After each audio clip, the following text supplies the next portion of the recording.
These two girls go crazy over the hot cashier, but the MC is staring at what looks like a full-grown monkey behind the counter. He finds it gross, and let me tell you why. Hassan has this weird talent for spotting horrific creatures pretending to be human. Most of them are harmless background NPCs, but right after he leaves, that same cashier is eyeing him. Yeah, you can smell the trouble coming. Later, when Hassan is alone, 3 guys drop down right above him. He looks up, nearly dies on the spot in panic, apologizes for stuff he never did, and tries to escape, but nope, fate already hates him. Turns out the stranger is some Venom-type dude asking if Hassan can see through their disguises. Hassan never bothered wondering how or when these creatures learned his secret, but he panics first and runs for his life next. The Venom guy casually throws snakes and those Venom noodles bite into our boy before he even reacts. He feels every cell freezing from the poison. They call our boy weird name Bium and tell him to stop acting clueless and show his power. That's when Hassan snaps, these idiots seriously jumped the wrong person. A giant tiger bursts out of nowhere, knocking Hassan off his feet. He wonders why God sends a tiger when he is clearly a cat person. Suddenly, a massive explosion hits, and the Venom dude finally realizes the monkey detective was right. This guy really does have an ancient seal spell. The tiger shifts back into a regular human and apologizes to Hassan for keeping him waiting, and then turns to attackers.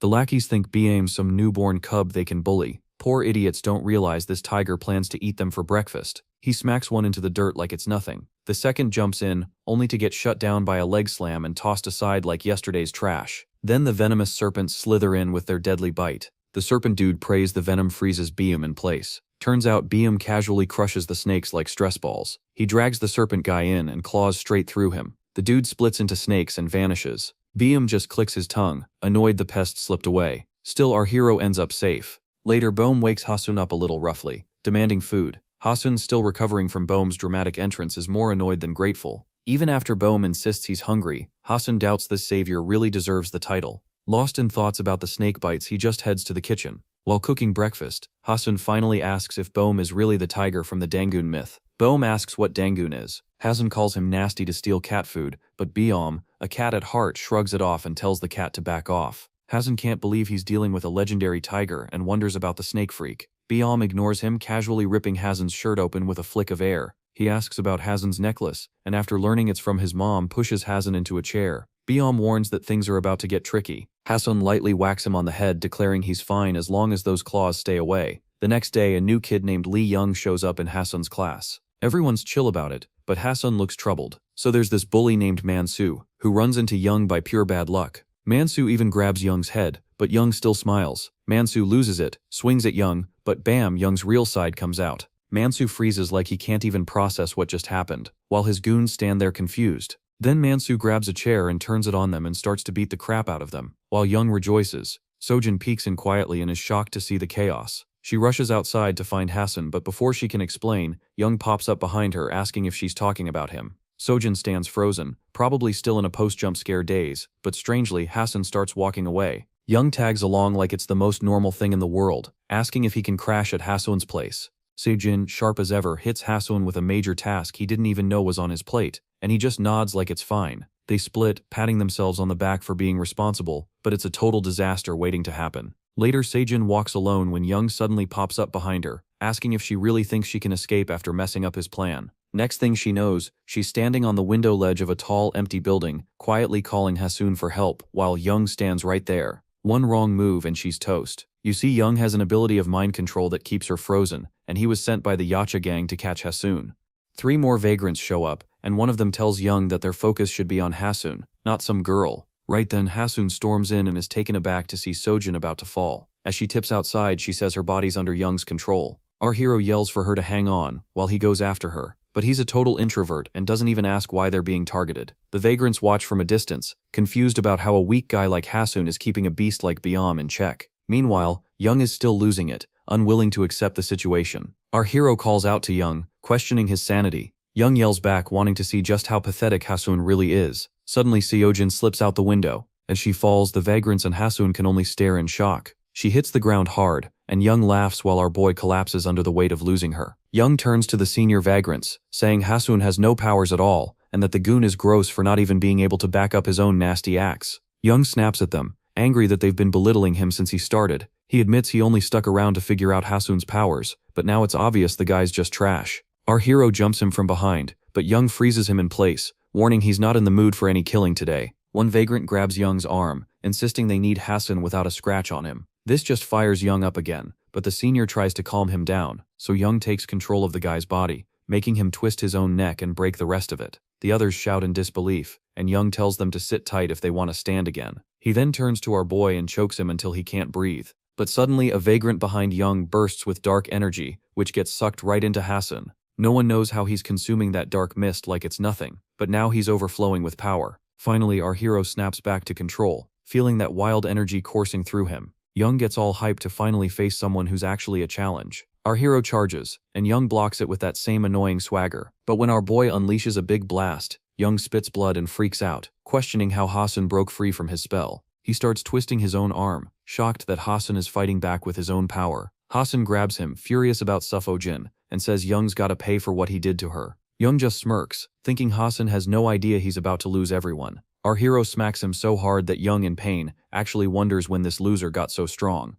Our hero leaps up, slams a punch, and the wall shatters, sending Young falling off the building, cursing as he goes. But then Young's body explodes with dark energy. Our hero reacts quickly, trying to get away as it tries to invade him, but it's too late. His body pulls it in and he collapses, knocked out. The vagrants finally see their chance to grab him, but then they feel something even worse. Bikemsum lands in front of them, and they freak out. Before they can escape, Bikemsum blocks their path. Seeing Haseon knocked out, he tenses up, grabs one of the goons, and demands to know who they are. The guy clams up, so Bium chokeslams him without hesitation. The remaining vagrant panics and spills that they're hitmen for the vagrants. Bium presses him for who hired them, squeezing his throat, and the guy quickly cracks, revealing they were sent by the Yacha gang.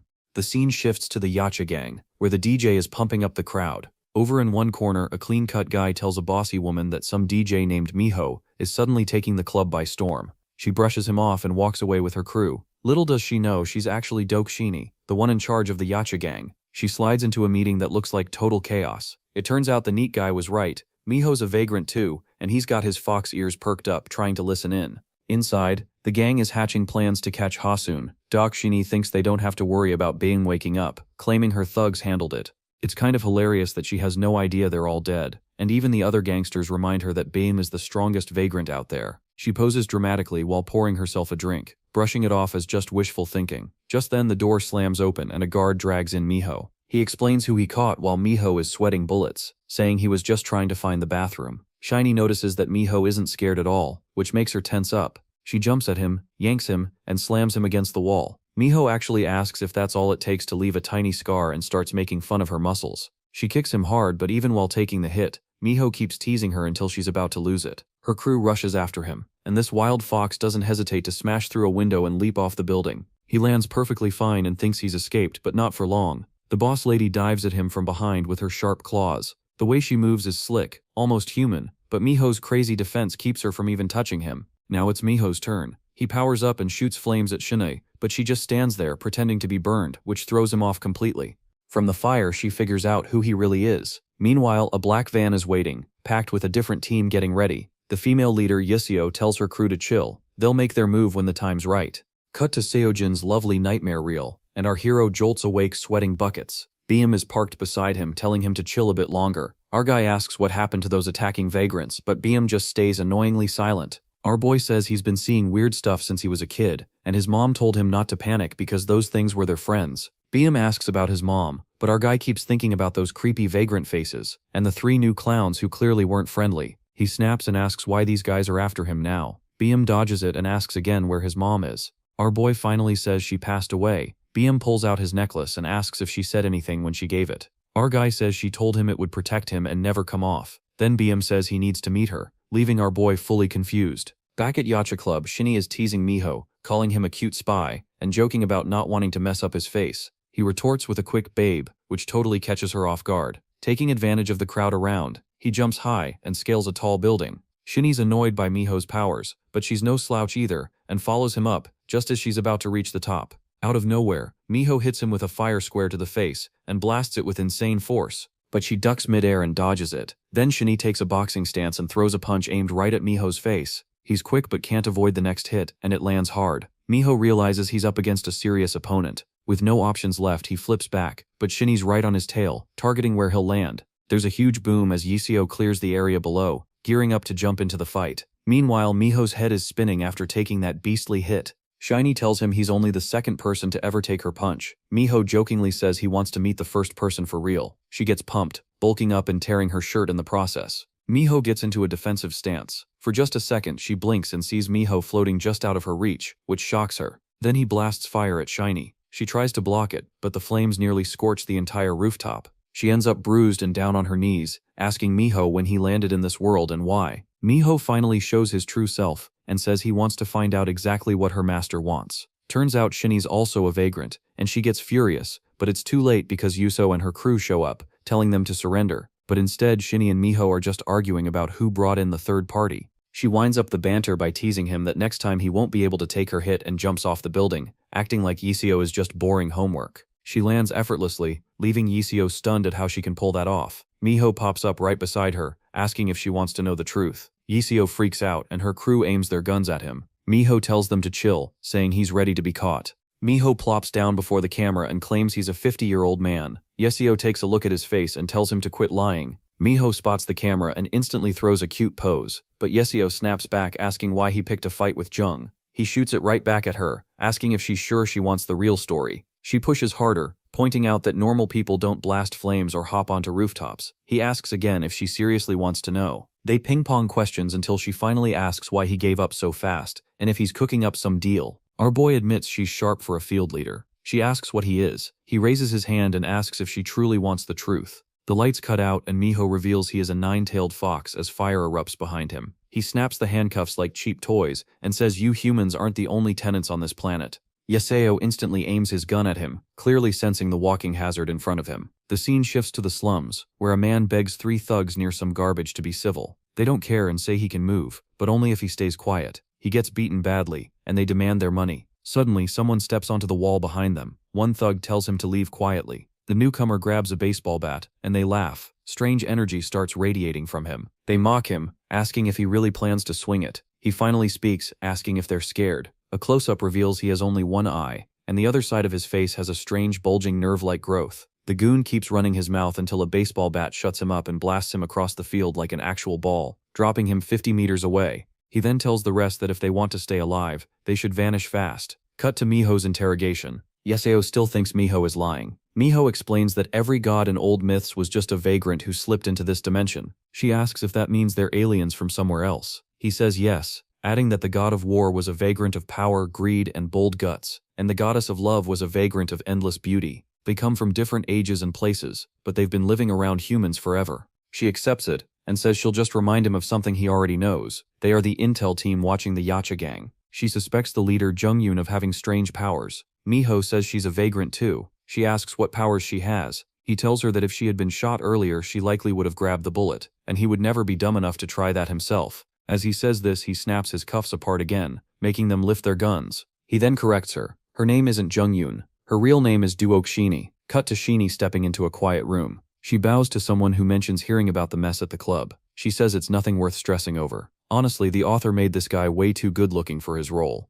He asks Shiny why she looks so exhausted, and she fires back asking if he really wants to know who made her look that way. The guy brushes it off, saying it doesn't matter. Whoever did that just wanted the government to step in, and they totally succeeded. When Shiny tenses up, he assures her he's not scared of pathetic humans, and warns her about who will take over if she goes around killing people without thinking. He mentions a name and tells her to track the guy down. This dude is a strong vagrant, and Shiny's job is to use him to bring in Haseon. As she leaves, someone named Imugi, lurking in the shadows, comments on Shiny's loyalty, calling her his strength. Imugi's pretty hyped to see just how strong she really is and alludes to some secret stuff Shiny is working on that she'll get recognized for later. Switching scenes, we see the goon basher where more thugs are gathering, cursing at him. He just lights up a smoke before getting ready to take them on. He asks if they're really there to see him smoke or to fight. Then he goes off, attacking with crazy speed and knocking one guy's face. He even nails a sliding blow that takes out all the goons right in the face. This dude fights like it's personal. One goon tries a sneak attack with a sword, but it shatters into pieces, leaving him stunned. The vagrant turns and slaps his elbow into the dude's face, not even bothering to finish him off, but the guy still dares to call him a monster. The vagrant pulls out a baseball bat and swings for the fences, imagining the goon's face as the ball. While he's chilling on top of the beat-up goons, Shiny rolls up with her crew. The goon basher figures out she's also a vagrant, and dares him to come any closer. Shiny cuts to the chase, and offers him a deal he can't ignore. Fast forward 2 days, and our hero is on the move, processing all the heavy stuff Biom just laid on him. BM spilled that 5,000 years ago he was sealed inside the necklace that Haseon's mom gave him. He was just stuck in darkness for an eternity, neither asleep nor awake. Now he wants to piece together what happened during all that time and why the necklace ended up with Haseon. Without it, he can hardly get by. Back to the present, BM is super chill, and our hero asks about that random burst of power he had when he fought Young. He tries to tap into it again, but nothing happens. While munching on some chips, BM says he's definitely human, just a bit off, and it's all because that necklace somehow ended up in his family. When our hero wonders if he might be a vagrant too, BM shoots that down immediately, saying there's no way. Even if he were, he'd just be the weakest one around, and to prove it, he struggles to open a bag of chips. BM mentions that vagrants can sense each other and know when one's nearby. Just as he says that, he stands up and looks behind him. The train's rolling along quietly, and a dark figure steps into their section. BM's eyes light up, signaling caution, but it's that same goon-bashing guy who still doesn't care at all. He seems way too relaxed even though Balam is giving him a death stare, so Balam realizes he can't take this guy on with Haseon in the way. BM grabs our boy and bolts. He pauses when he feels something moving behind him. The vagrant has already jumped up, swinging at him. By the time he swings hard, BM's nowhere in sight. BM and the vagrant lock eyes, and he asks if the dude is just another hitman for the Yacha gang. He lunges at the vagrant with a punch, but the guy dodges. BM quickly follows up with a kick to his face, sending him crashing through the door. BM's riding a rush of power while the battered vagrant wonders why he's never seen BM before. BM shrugs it off, saying it's just because he's new around here. The vagrant grabs a baseball bat and tells BM to shut up, then hurls it at him with insane speed. BM steps up to block it. Using the moment, the vagrant connects with BM's shoulder, and a crack echoes as they collide. He's not finished though. He kicks at BM's face. Suddenly they're outside the train. BM demands to know why this freak is going after some innocent kid. The vagrant smirks and says that the innocent boy is actually his target, which really ticks BM off. The scene shifts to a luxury resort where a woman is chilling in the sun. One of her guys, Fred, asks if the vagrant she hired is any good. She asks if he knows any fairy tales, and he says he remembers too. She goes on to explain that the vagrant is just like those super violent, destructive characters from his stories. Turns out her name is Shinny, and the vagrant's name is Dakabe. Cut to Doc swinging his baseball bat like he's got a serious grudge against BM. BM's having a tough time keeping up with the explosive attacks. Things get really heated as these two powerhouses throw down non-stop. BM starts to feel like Doc is really pushing him. Deciding it's time to end this, BM goes all out, his aura flaring and his nails turning monstrous. Doc can't believe what just happened. It's already too late. BM goes for him with this crazy move, the Pale Mist Claw, and cracks Doc's special bat. Doc quickly tries to defend himself. BM charges at him like a blur while Doc swings his bat, but he's already too late. Doc gets a shock and tries to swing again, but totally misses. Suddenly, BM is right behind him, gathering this wild energy in his arm. Doc totally lost track of him. He turns around just in time to see BM's second attack coming in hot. The new move, the Inferno Claw, tears through Doc, leaving a bloody, fiery trail. Doc coughs up blood and goes crashing onto the train tracks. BM's face goes beet red, and he shuts his eyes thinking he's some kind of action hero. But then the real hero shouts a warning, just as BM gets hit by a train, slamming him against the front window and making him realize how many aura points he just lost in front of Haseon. Now Haseon's all alone, and to make things worse, Doc is starting to wake up. Our hero is sweating like crazy when Doc shows up right in front of him, casually telling him to come along quietly. Doc notices that Haseon looks super scared, and he remembers getting Haseon's details and being told to bring him in.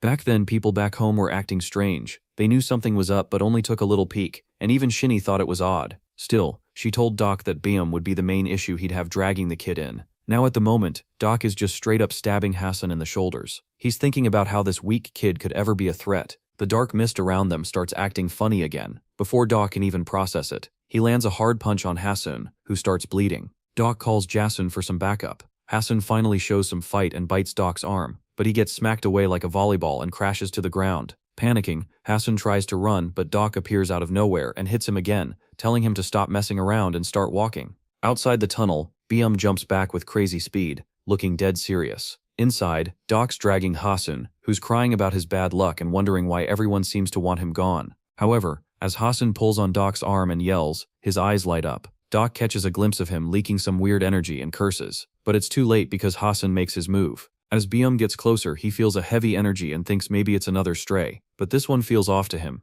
Back with Doc, he's losing it and can't believe what's happening. His weapon drops, and he feels his joints cracking. As Haseon pushes his spell, Doc's bones break and he crumples to the floor, screaming. Haseon casts another spell and it dives into Doc's memories. Suddenly, he finds himself in a void, remembering when he wanted to help the sick and broken. He questions if he's even the same guy anymore. Back in reality, all the malice drains from his eyes.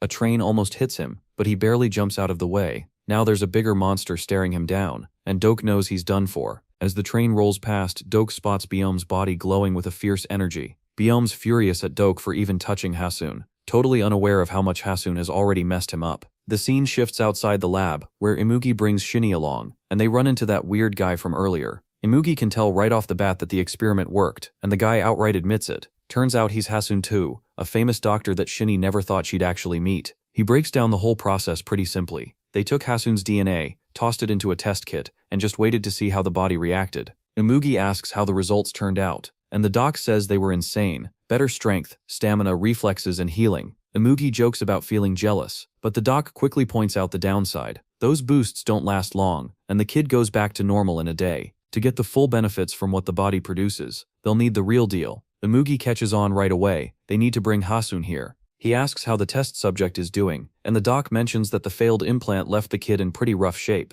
Imugi doesn't care and asks the doc to wake the kid up since he wants to say hi. The doc powers him up while complaining that in 2,000 years of research he's never seen anyone hold power like this, wondering if it's some kind of divine influence. Imugi cracks a joke, saying maybe it's a warning instead. Suddenly, the test subject wakes up in a rage, and Imugi's just standing there like he's been waiting for this moment. The guy starts spitting insults, and Imugi fires back, mentioning his awful mouth, hinting at some backstory. The guy's so furious he cracks the window and starts yelling about wanting to kill Imugi. The doc freaks out, but Imugi just smirks. The subject charges at Imugi, screaming like he thinks he's a god. Shinny's eyes light up and she jumps in right away, smashing him before he can reach Imugi. The lab goes crazy as she chases him down and he's surrounded by dark energy. Imugi just watches the chaos, disappointed because he was only looking for a solution, not a full-blown fight. Imugi starts to take off his gloves, raises his hand, and lightning zaps across his fingers. Before Shinny can react, he fires a blast at the subject that hits hard enough to turn him to smoke and ash. Shinny's left stunned by how quickly it all goes down. Imugi steps up to the massive hole he made with just one hit and says he's not a god, he's here to challenge them. While the enemies get ready to throw down,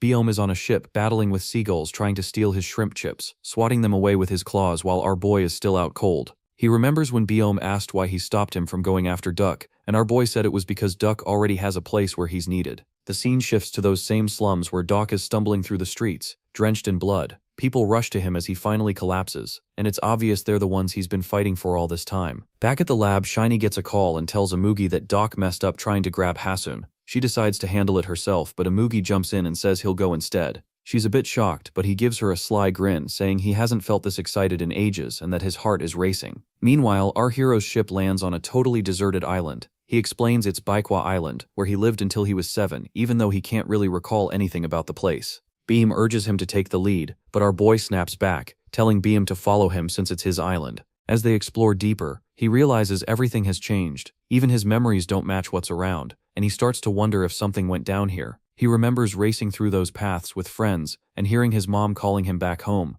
But when he sees their old house in ruins, he's shocked. Beam quickly points out that it wasn't just a regular fire, and looks like a vagrant's doing. Out of nowhere, the nymph of Baikwa appears, watching them. Curious, Beam asks Haseon about his mom. Haseon says she was a respected shaman. After she passed, people started whispering she had revealed too much about nature. Beam asks how she died, but Haseon can't remember, no matter how hard he tries. Then all of a sudden he gets a flash. Imugi is throwing lightning at his mom's house. He wonders if that memory is legit, and if Imugi's somehow involved. Beam tells him to chill and calls out to whoever's lurking around. A sneaky dude pops up, looking smug, muttering about how these explorers seem to have some powers. Beam tells him to stop being creepy. The guy vanishes, then reappears further away, accusing Beam of stealing minerals from the island. Beam calmly questions why he's talking with his back turned. The vagrant replies that the back defines a person. That line hits Hassan hard, triggering a memory of someone grabbing his back. Beam asks the old man who he really is. The vagrant teases him, quickly jumping behind them before taking a fighting stance, ready to show them what he's got. Beam cracks his knuckles, saying he might look young, but he's the only elder in the room. He charges first, calling himself the Korean god of the brawl. The vagrant gets ready,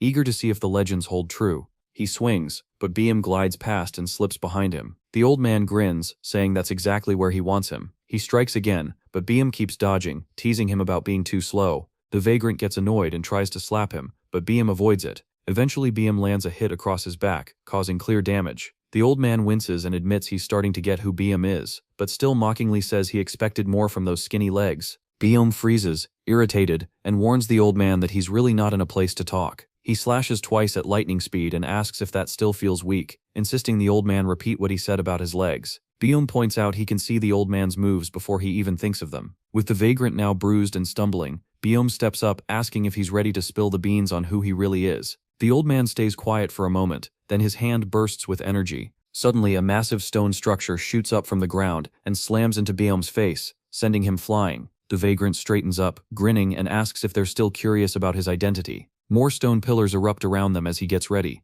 The old vagrant lifts his head and announces that the real fight starts now. Byum adjusts his jaw after taking a solid hit and gets annoyed when he spots the old vagrant showing off his muscles. He quietly goes after the guy, unaware that the old vagrant has set up another sneak attack. Suddenly the ground starts to split open, and out pop these wild, messed up sigma-face structures. Byum quickly figures out that this guy is blocking him with those things. Then one of those structures slams into him right in the balls, so bad that his sperm production department officially quits on him, and he crumples over. The old man introduces himself as Jang Sung, and Byum is taken aback when he suddenly recognizes him as his old vagrant. Even Jang seems a bit thrown as he remembers Hassan. Byum asks if they know each other, and Jang finally connects the dots that Hassan is there. He squeezes Hassan's cheeks, saying he missed him so much. Jang takes Byum through a strange passage and says someone's waiting for him. Inside, Byum finds a picture of his mom that hits him hard, but Jang keeps it chilled and leads them to his place. Byum asks why he started a fight without properly introducing himself. Jang shoots him a harsh look, still feeling the pain from those claw marks.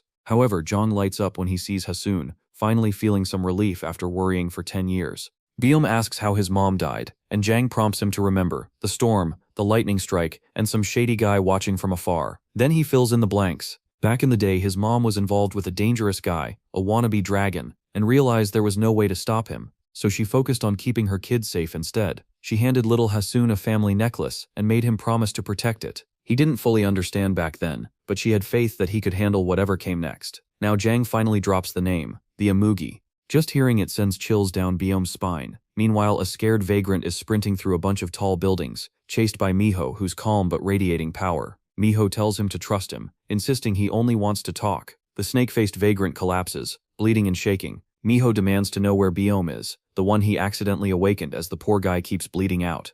Miho is chatting with Yuseo, the intel girl, about this old legend where the Bear Clan and Tiger Clan were duking it out for control of the land. She reminisces about the founding myth, adding that while it's all a bit exaggerated, people tend to overlook who really led that epic showdown. Miho reveals that Byum is the god of the brawl, and the leader of the Tiger Clan. When Yuseo asks if the Bear Clan came out on top, Miho confirms they did, but Byum mysteriously disappears right before the final round, giving the bears a major advantage and letting them wrap things up quickly. Yuseo wonders if they're currently hunting Byum, and Miho says yes, explaining that the Yacha gang broke his seal and wants to use him. They need to take action because even if the gang manages to bring Byum over to their side, they might end up needing to take him out. Meanwhile, Byum looks like he could take on anyone, facing off against a giant bear. He throws his classic claw slash, and when the bear gives up, he strikes a victory pose. But he's still not convinced this bear is the top vagrant. Then Jang douses him with water, trying to give him some waterfall vibes. Jang thinks there's real power in Byum, but it's buried under a lot of rust. Byum agrees he's noticed that too, and that's how their training kicks off. The first day is all about running. The first week involves light deadlifts, healthy food, and steady workouts. Byum realizes he needs to embrace this power while staying calm to manage it. But then thoughts of Sojin, Young, and Dok pop into his head, totally ruining his peace of mind. Suddenly, a dark memory hits him, an Amugi wrecking his home, and trash-talking the Bear Clan, calling it a burnt-out ruin. Back then, little Haseon wanted to rush into the flames, but someone held him back. Now his eyes flash red, and he's got this heavy feeling that something bad happened to Haseon. Jang quickly wraps Byum in a hug as he goes off from all that dark energy. Both of them realize the dead vagrant's power Haseon absorbed is messing with his mind. Jang can't believe this is really Haseon. He's giving off some serious raw rage. Byum keeps drawing in that dark energy until he's strong enough to break Jang's hold and lunges at Byum. Byum dodges just in time. Haseon strikes again, and Byum starts to wonder how he got so good all of a sudden. He grabs Haseon's arms and begs Jang to do something before Haseon completely loses control. But Jang's frozen, staring into Haseon's eyes, which aren't even his anymore. They've got to snap Haseon out of this dark energy's grip, or he'll get lost forever. Byum puts in all his effort to push Haseon away, and Jang jumps in to help, turning it into a tag team situation. He tells Byum he might have heard the old tale about some Arcanum passed to the nymph of the Bear Clan. Byum spins around and gives Jang a solid smack. He's shocked that Haseon can not only handle the dead vagrant's power but actually use it. That means he's the living cub of the Bear Clan. Haseon lunges at Byum, grabbing his throat. Byum fights back, clawing at Haseon's throat, and it turns into a neck-and-neck struggle, like a pro wrestling match. Jang yells at Bayam, asking how he can let anything take control. Deep in his mind, he's having a conversation with his mother, asking who killed her. She tells him that some things can't be controlled, and knows he's facing a lot of cruelty. Even if he feels she's far away, she's always watching, and it hits him hard. Finally, he blasts out the dark energy, and everything snaps back to normal. Bayam stares wide-eyed at Haseon and says he's carrying 5,000 years of raw power. At night, while everyone's taking it easy at Jung's place, a girl sneaks in quietly. Her plan goes off without a hitch, and she lunges at Balum with her sharp claws.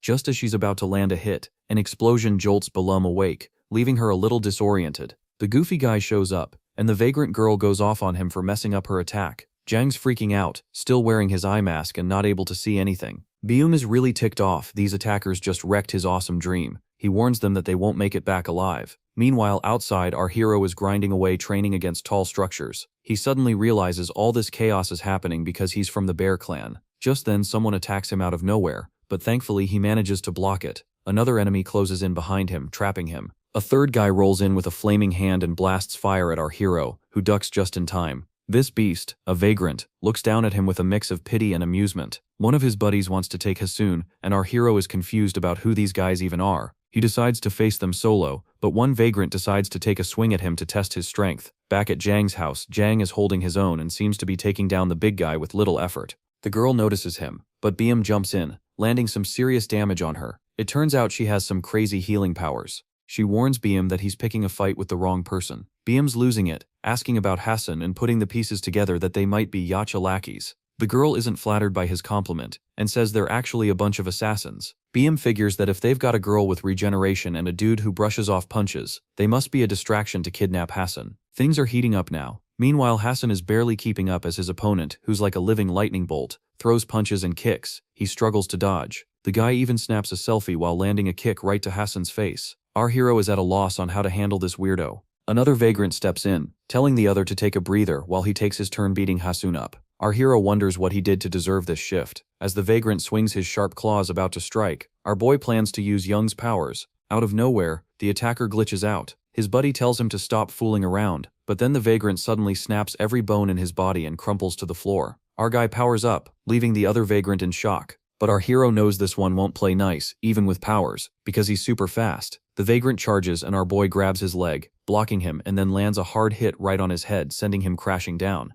It feels like he's gliding, and he turns to the last vagrant, daring him to take a shot. They're trying to figure out how Haseon's powers really work. He can pull people in and use their abilities at the same time, which is exactly why Amugi wants him. While the vagrant attacks, we dash into Jang's house, where Byum is laying into the sassy vagrant without holding back. Jang jumps in, throws a rock at Baldy, and sends him flying. The attackers are starting to sweat. The healer girl gives Baldy a boost, and he suddenly looms over Byum and Jang. She tells him to take out Jang first. Back with our main guy, he's playing it smart until he sees an opening and starts whacking the vagrant, making him look foolish. But Hassan's getting worn out quickly. The vagrant takes notice and hits hard, landing some serious damage. He comes from behind and wraps chains around Hassan. When our hero drops helplessly, the vagrant slams his claw beside him and asks if taking him out now will make the stolen powers come out to play. The boss tells him to back off, but the vagrant claims he's done with Imugi. The boss tells him to stop with the drama, but the vagrant pulls out his weapon, announcing his rebellion. Meanwhile, back at home,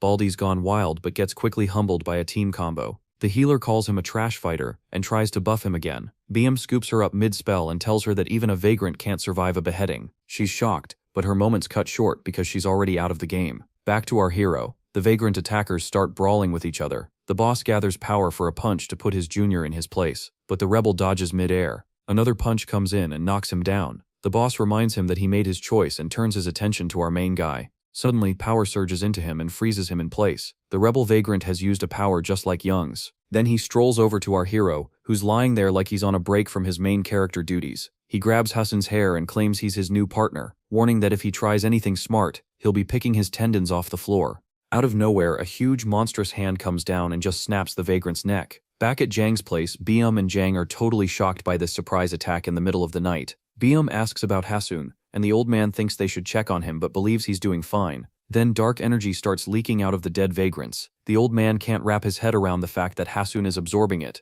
wondering what's happening outside. Outside, the rebel vagrant gets squashed by the boss's hit. He can't believe his skill didn't work against the boss. The boss, full of demonic energy, laughs at how pathetic the rebel's earlier skills were compared to his true power. He grabs the rebel by the face, and the vagrant is shaking in fear. Once he kills him, all that dark energy gets sucked right into our hero. The boss is shocked. Energy starts swirling around our hero like a tornado, and he begins to transform into a vagrant. The boss yells if there's more energy to suck up, but our hero just stares him down, fearless. His body begins to heal, and his fists turn to iron. He wonders where these new powers are coming from. The boss, now annoyed and worried, sees our hero roar and charge at him mid-attack. Meanwhile, Biome and Jang are running toward our boy, hoping he's okay. But then the clash ends badly, leaving our hero down for the count. The boss gives him props for managing to do some damage. Our hero writhes in pain as the boss grabs him, lecturing that vagrants run on a whole different energy level. He tells him to stop struggling and give up, reminding him Amugi is waiting. Hearing about Amugi gets our boy fired up, and he roars while grabbing the boss's arm. The boss snaps, claiming that Haseon is still weak even at full power. Looking aside, he sees daggers floating in the air aimed right at him. Now the boss is begging our hero to knock it off. The daggers hit, piercing him, but he still manages to slam them away with a powerful burst. He boasts about being invincible and tells our hero to quit resisting. Our boy is also building up aura. He snatches a dagger and puts all his energy into a single strike, landing some serious damage. But the boss isn't done yet. He lashes out with chains that surprisingly hit nothing. Out of nowhere, our hero is in the boss's face and lands a massive blow that shatters it. Stepping on him, our hero keeps the dagger buried and starts punching with sheer force. Blood flies everywhere as he relentlessly beats down the boss, his fingers almost breaking but saved by insane regeneration. The crafty boss laughs, daring our hero to think this is the end. But as our hero realizes he's in control, he slams the boss's head with a crackling force. He screams for him to die and keeps pounding away. Biome and Jang are frozen right behind him, and Biome asks the old man who this kid really is. The boss's head is practically a puddle now, and Haseon's face is covered in blood. Even Biome is starting to get scared of our hero. The scene switches to Doc chilling in the slums, leaning against the wall and thinking about what Haseon said about family and the people he's supposed to protect. Suddenly, the door to his place swings open, and a guy tells him someone's outside waiting. When Doc checks it out, he gets hit with bad news. Our supervillain Imugi shows up and casually asks where Haseon is. Doc confidently says he has no idea. He can't go after him because he's hurt. Imugi cools down and asks one more thing. Why is he rounding up all the vagrants here? Doc looks worried and says they're just lost souls with no direction. Imugi smirks and says that's exactly the problem. Each vagrant needs a job that matches their powers. Doc doesn't get what he's on about. Imugi, being all cocky, says he's taking them all and giving them something worthwhile to do. Doc realizes his situation is pretty grim. Then a bunch of goofy vagrants show up, making it easy for Imugi to swoop in. Doc pleads with Imugi to back off. Imugi reassures him that they won't hurt anyone, just take them to a lab for some special treatment. Blowing up, Doc calls Imugi a bastard and charges at him. Shuni sees this and gets ready to back Doc up, but Imugi holds her off, saying Doc will be his warm-up. Doc throws a powerful hit, but Imugi dodges it effortlessly. He even tells Doc that Haseon's off on a southern island where her mom is buried. Doc realizes Imugi's just messing with him. Imugi, acting all cocky, doubts Doc's strength, saying he's overestimating him. After blocking a blow, he adds that Doc won't catch Biome with that kind of weak sauce. Imugi then supercharges Doc's weapon, giving him a shock of electricity. Doc's crew flips out and breaks free to save him. Imugi pulls off his gloves, and Doc knows things are about to get real ugly, so he yells at his crew to stop. Unfortunately, the innocent vagrants get zapped right away, and Imugi seems pleased as they're burned to ash. Doc tears up with regret, feeling helpless as he watches. Imugi sarcastically expresses sorrow for his test subjects getting fired because of Doc's screw-up. But now Doc is filled with rage. He swears he won't lose his family again, and promises to make Imugi cry blood for what he's done. Doc powers up and Imugi's eyes widen at his new look. Doc sprouts a horn and goes into a berserk mode, but Imugi doesn't care. He drops a brutal line while taking a hit, saying Doc never really had a family. He's just another vagrant, tossed aside like trash. Then he lifts his fist, ready to hit back like it's no big deal.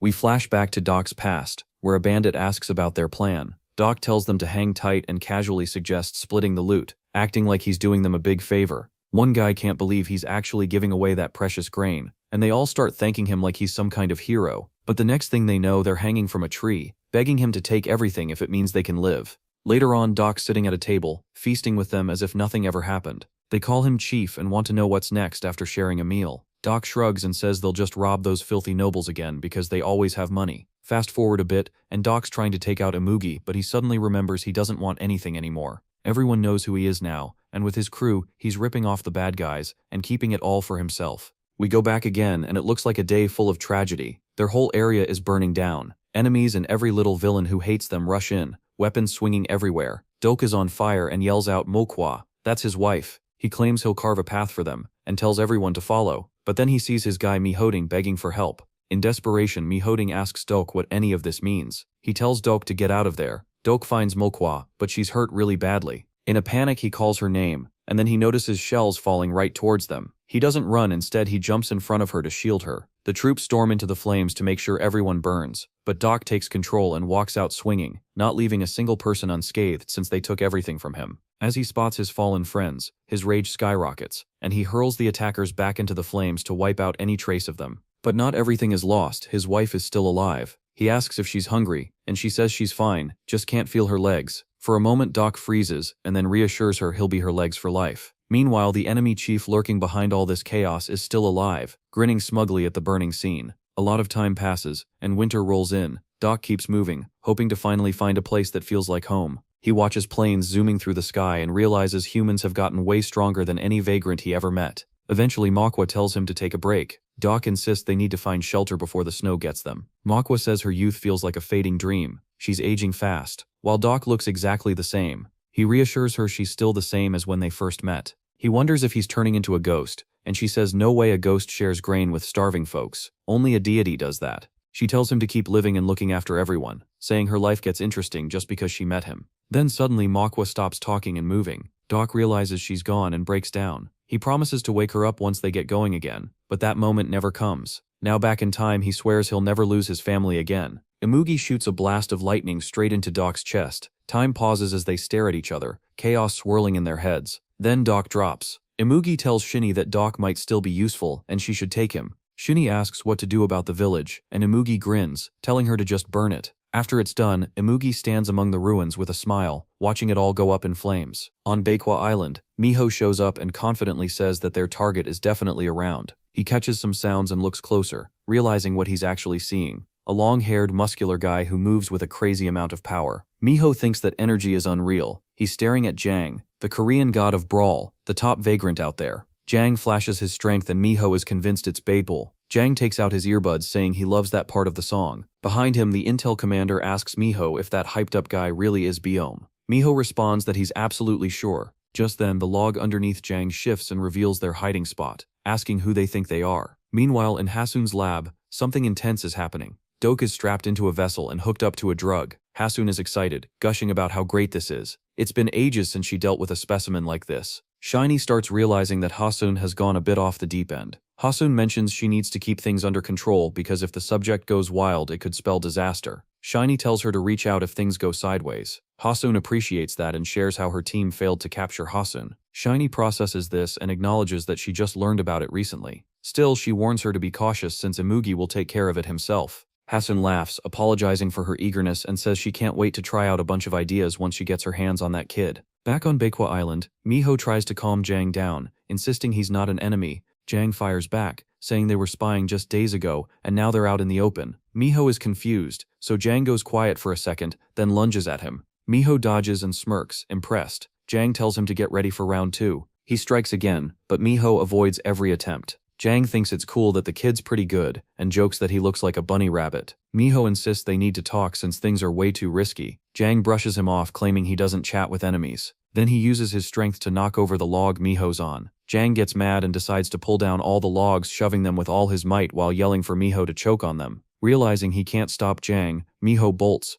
Jang laughs, believing it's pointless to run. Miho notices he's starting to really tick Jang off and responds by attacking with fire. Jang is taken aback and shouts that the kid has fire, letting it hit his arms. Miho insists it's not the time for a brawl, and suddenly Jang gets blinded by the light and drops to his knees. Miho encircles him with flames and doesn't douse them. Jang opens his eyes, sees the fire below him, and starts jumping around. Miho asks if they can talk now. Biome hears the commotion and comes over, asking who Miho is. Jang tells Biome he's just arrived, and Miho's stunned to finally see the real Biome. Jang claims Miho tried to sneak an attack while he was zoned out. Miho is totally baffled by that. Biome shows his claws, asking if Miho wants to die, saying he could end things in one hit. Miho grins and brings up the Yacha gang. Right then, our hero drops a bombshell about them being the same crew that had Young kill her friend Seojin. Everyone freezes, shocked. Miho asks Hassan if he knows the Yacha clan is after him. Biome tells Miho to explain. Miho says as vagrants have been disappearing one by one, he's been wandering around trying to track them down. Plenty of his friends are missing, and there are others eyeing a power grab for this land. Behind it all are people hiding as chaebols or gang members, but they're all puppets of a vagrant with insane power, Imugi. Our hero goes still at hearing that old enemy's name. When they get to Jang's place, the old man tells Miho that Biome is the final obstacle in Imugi's way. Miho thinks it's crazy how Imugi sees Biome as just this last wall before his big dream is within reach. Inside, Biome's soaking up all the attention, and Miho can't figure out how that guy got so strong. Jang adds that Hassan is actually the missing piece of the whole situation. Hassan says once Imugi gets his absorption ability, he'll take out Biome without even thinking twice. Jang explains that if Imugi gains Biome's power, no one will stand a chance against him. Miho pipes up and says he's not backing down this time. No matter what happens, even if it means facing death, he'll fight till the end. Jang notices how much Haseon has changed since the day she lost her mom. But even then he tells her that Imugi is already stronger than anyone there. Haseon asks if that's supposed to include Biome. Just then both Biome and Miho sense something rushing at them. Out of nowhere, these strange creatures attack. Jang grumbles, annoyed that they just finished fixing the house. The guys pull out their claws and charge after the monsters, and Shinny shows up, acting all tough like she can handle it by herself. Miho can't believe she came alone. Then another voice cuts in. It's Imugi. He's grinning, calling them idiots. To him the night is perfect for rewriting history. Haseon sees Imugi and instantly realizes he's the guy who caused her mom's death. Imugi brushes past her and says they've got a special gift for them. When Mugiho sees the creatures, it hits him hard. Those are actually his old friends, and they've been turned into Imugi's lab rats. Mugiho calls out to Black Tiger, but Black Tiger snaps back at him. Imugi just laughs and unleashes a wave of energy, treating the whole thing like a sweet reunion. The blast obliterates Mugiho's friend right in front of him, and he's left frozen in shock. Imugi mocks him, asking for his friend's name. While the other minions rush Miho, the place fills up with these twisted creatures, and they overwhelm him fast. But Biome jumps in with sharp, clean strikes, cutting through the minions. Jang dives in too, with his statue smashing enemies left and right. Miho charges in as well, punching and throwing strikes fueled by rage. Watching Miho fight tirelessly, Imugi grins and even gives him props for his bravery. But when Miho tries to absorb the minions' power, nothing happens. Turns out Hassan, who made these test subjects, made sure Hassan couldn't absorb them at all. Imugi, wanting to raise the stakes, calls out the next monster. He's excited because he finally knows what's coming next. Then the same serpent monster shows up. As soon as Imugi tells it to go, it shoots its snakes at Miho, biting him instantly. The monster is pumped about it, saying he's been itching to kill Haseon, but Imugi promised him something better if he let her live. Right then, Imugi blasts the serpent monster, claiming he just wants to give it a new life. The blast turns the creature to ashes right in front of Miho. The vagrant dies in the most pathetic way, and all that energy gets sucked right into our hero. Pain rips through him as the poison spreads. He feels every toxin burning inside him. Jang and Biome are freaking out, while Imugi watches with pure joy. Imugi tells Shinny to grab Hassan, and she doesn't even hesitate before going for it. Meanwhile, Miho is sitting there feeling sorry for himself, apologizing to his dead friend for letting him down. The old Jang yells at Miho to snap out of it and protect Hassan. Finally, Miho gets his act together and vows that those guys will regret what they've done. Shinny leaps at Miho, but he throws up his Miho art in a fiery wall just in time. She calls him a damn firefox and warns him that his little tricks won't fly with her. And just like that, the fight breaks out between Miho and Shinny. Miho's heated, ready to torch her and all of her friends. While that's going down, Jang grabs Haseon and hightails it out of there. Shinny laughs, saying Miho looks pretty sexy when he's angry. Miho throws a question at her about how she can be okay with her friends dying. Shinny just smirks back, saying she doesn't care since in this world only the strong survive. Miho notices she's gone from trying to be a tough boxer to just plain crazy. He mocks her, saying it's her last chance to use her powers, and she better enjoy it while she can, and she fires back by calling him Baby Fox. This is where things really kick off. She hurls a heavy punch, and Miho barely blocks it, stunned by the sheer power behind it.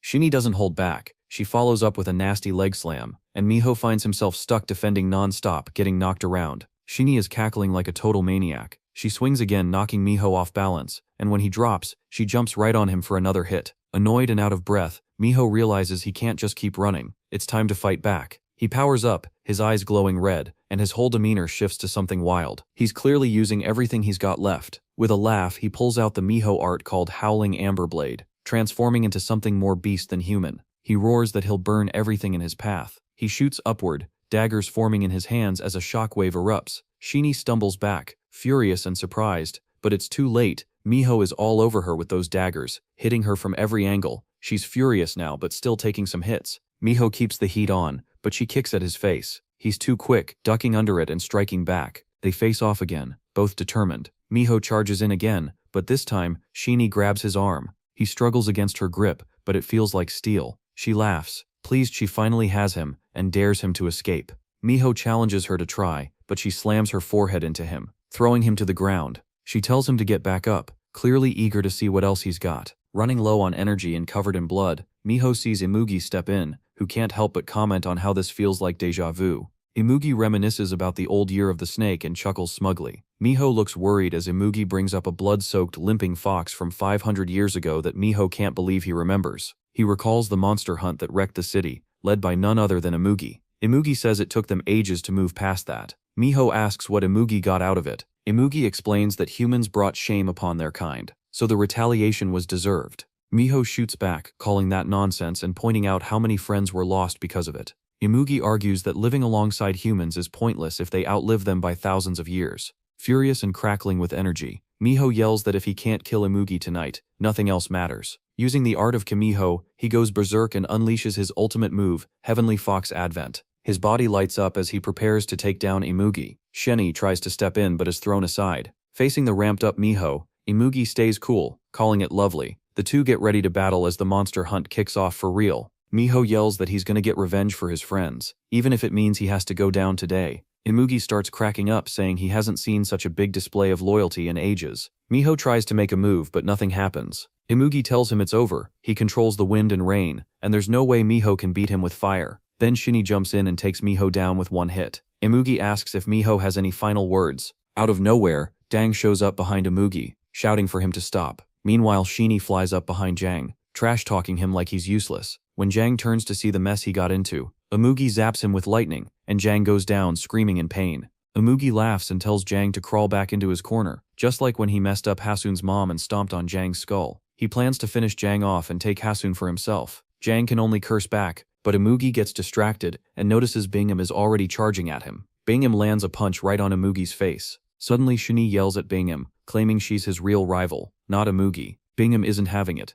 He takes her out with a super fast blow, saying he doesn't have time to deal with her too. He slams her down, wrecking her face like it's nothing. Now Bingham grabs Shinee's horn, and Imugi's shocked by his power. Imugi throws the horn back at her, but then he breaks into wild laughter for some reason. The next moment he realizes Biome is already on him again. Biome keeps throwing punches, asking if Imugi still finds any of this funny, or if he thinks it's just some game. He sneaks behind Imugi and slashes his back with razor-sharp claws. Imugi can't believe how fast Biome is moving. No time to think though, because Biome's attacking again. Imugi shoots out lightning, creating a huge explosion. For a second, Imugi thinks he's finally hurt him, but that grin disappears the instant he senses Biome right behind him. Before he can even react, a claw slices through his ear and rips right into him. Blood streams down Imugi's face as Biome, with steely determination in his eyes, declares he might finally shut Imugi up. But Imugi just laughs, saying that even after being locked away for so long, Biome is still scary. Biome wonders if he's met Imugi before. Imugi, covered in blood and still chuckling,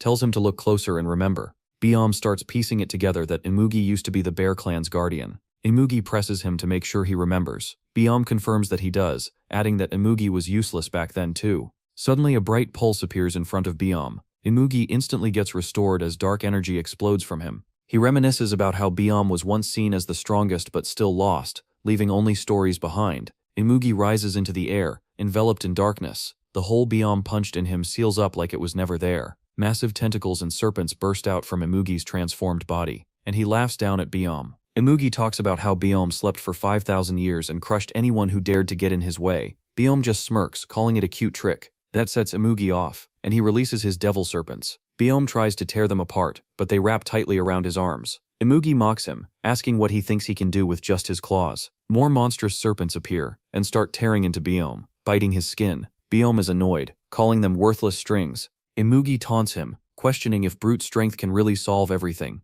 especially now. He raises his hand, and even more monsters pop out of the ground. Now Biome actually looks worried. Imugi smirks, not realizing Biome has already handled the serpents, but Biome charges at him anyway. They clash, power against power. Just as they get close, Imugi unleashes another wave of serpents. Biome ducks into a defensive stance, but he still gets hit. He mutters that in a fight between a dragon and a tiger, the one who can't fly is bound to lose. Imugi lashes out with serpents and sweat drips down Biome's face. Imugi yells, questioning how Biome could ever be better than him. Biome's eyes flicker yellow, and Imugi screams for him to die. Lightning strikes, nearly overwhelming him. Biome hits the ground but then gets lifted by a serpent around his neck. Imugi asks why she chose such a mediocre pawn, laughing coldly and calling Biome a loser with an inferiority complex. Biome responds by crushing the serpents. Imugi totally loses it, demanding to know what that was all about. He tightens the coil, vowing to make Biome beg for death before he slams him into the ground with brutal force. Pain erupts in Biome's body. Imugi pummels him non-stop, shouting for him to give up.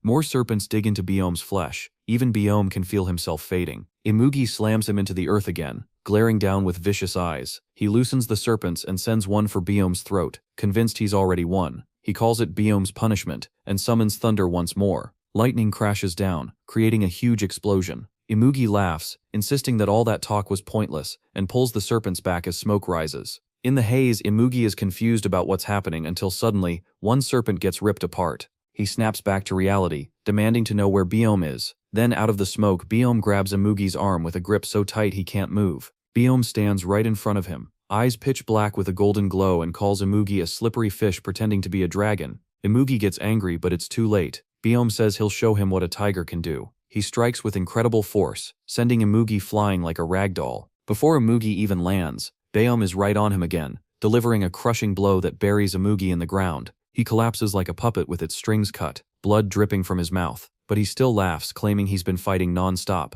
Biome charges again, and Imugi remembers how Biome was sealed away for 5,000 years and still won't go down. He sees raw power in Biome's eyes as his strikes hit like a tiger's roar, freezing Imugi in place. Imugi's expression tightens, and a massive blast sends Biome flying backward. He strides through the dust cloud, but then something strange hits him, throwing him off balance. It feels like something is rushing through the air. He raises his guard. As the smoke clears, Imugi stands tall, motioning for Biome to come closer. His eyes are darker and deadlier than before. He opens a third eye, showing his final form. In a cold, threatening voice, he declares that Biome will die here. Biome realizes Imugi has transformed into anication, a corrupted vagrant that's turned into a demon of destruction. The three-eyed Imugi stalks towards Biome, looking like he's ready to wreak havoc. Biome backpedals, grimacing at that new eye on Imugi's forehead. Old Jang instantly knows they're in serious trouble. He remembers what our boy's mom said. Mugi wanted to be a dragon but messed up and turned into an Action instead. When he asks what that means, she explains it's a bunch of corrupted forces, basically a mix of evil, and the only option left for someone lost in the abyss.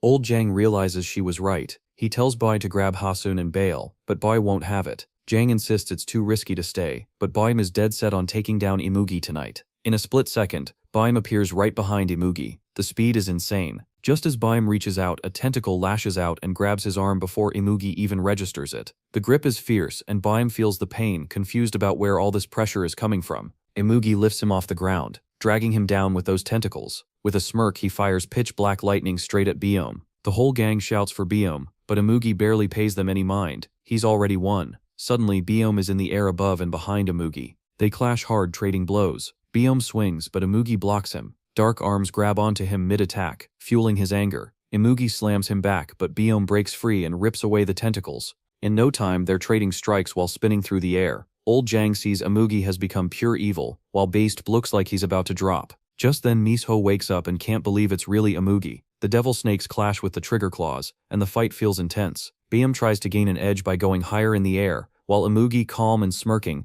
flicks his wrist, hurling dark energy and lightning down. Biome's crazy speed lets him dodge this time. Using his third eye energy, Imugi summons huge devil serpents that tear through the ground and swarm Biome. He fights back but gets overpowered, wrapping tightly around him and crushing him. Biome can feel every bone under pressure, but it's not enough to take him down. Imugi channels lightning into his arm and fires a lethal blast right at Biome, setting him on fire. Biome screams in pain, nearly buried and crushed. Hassan's eyes go wide as he calls for Biome.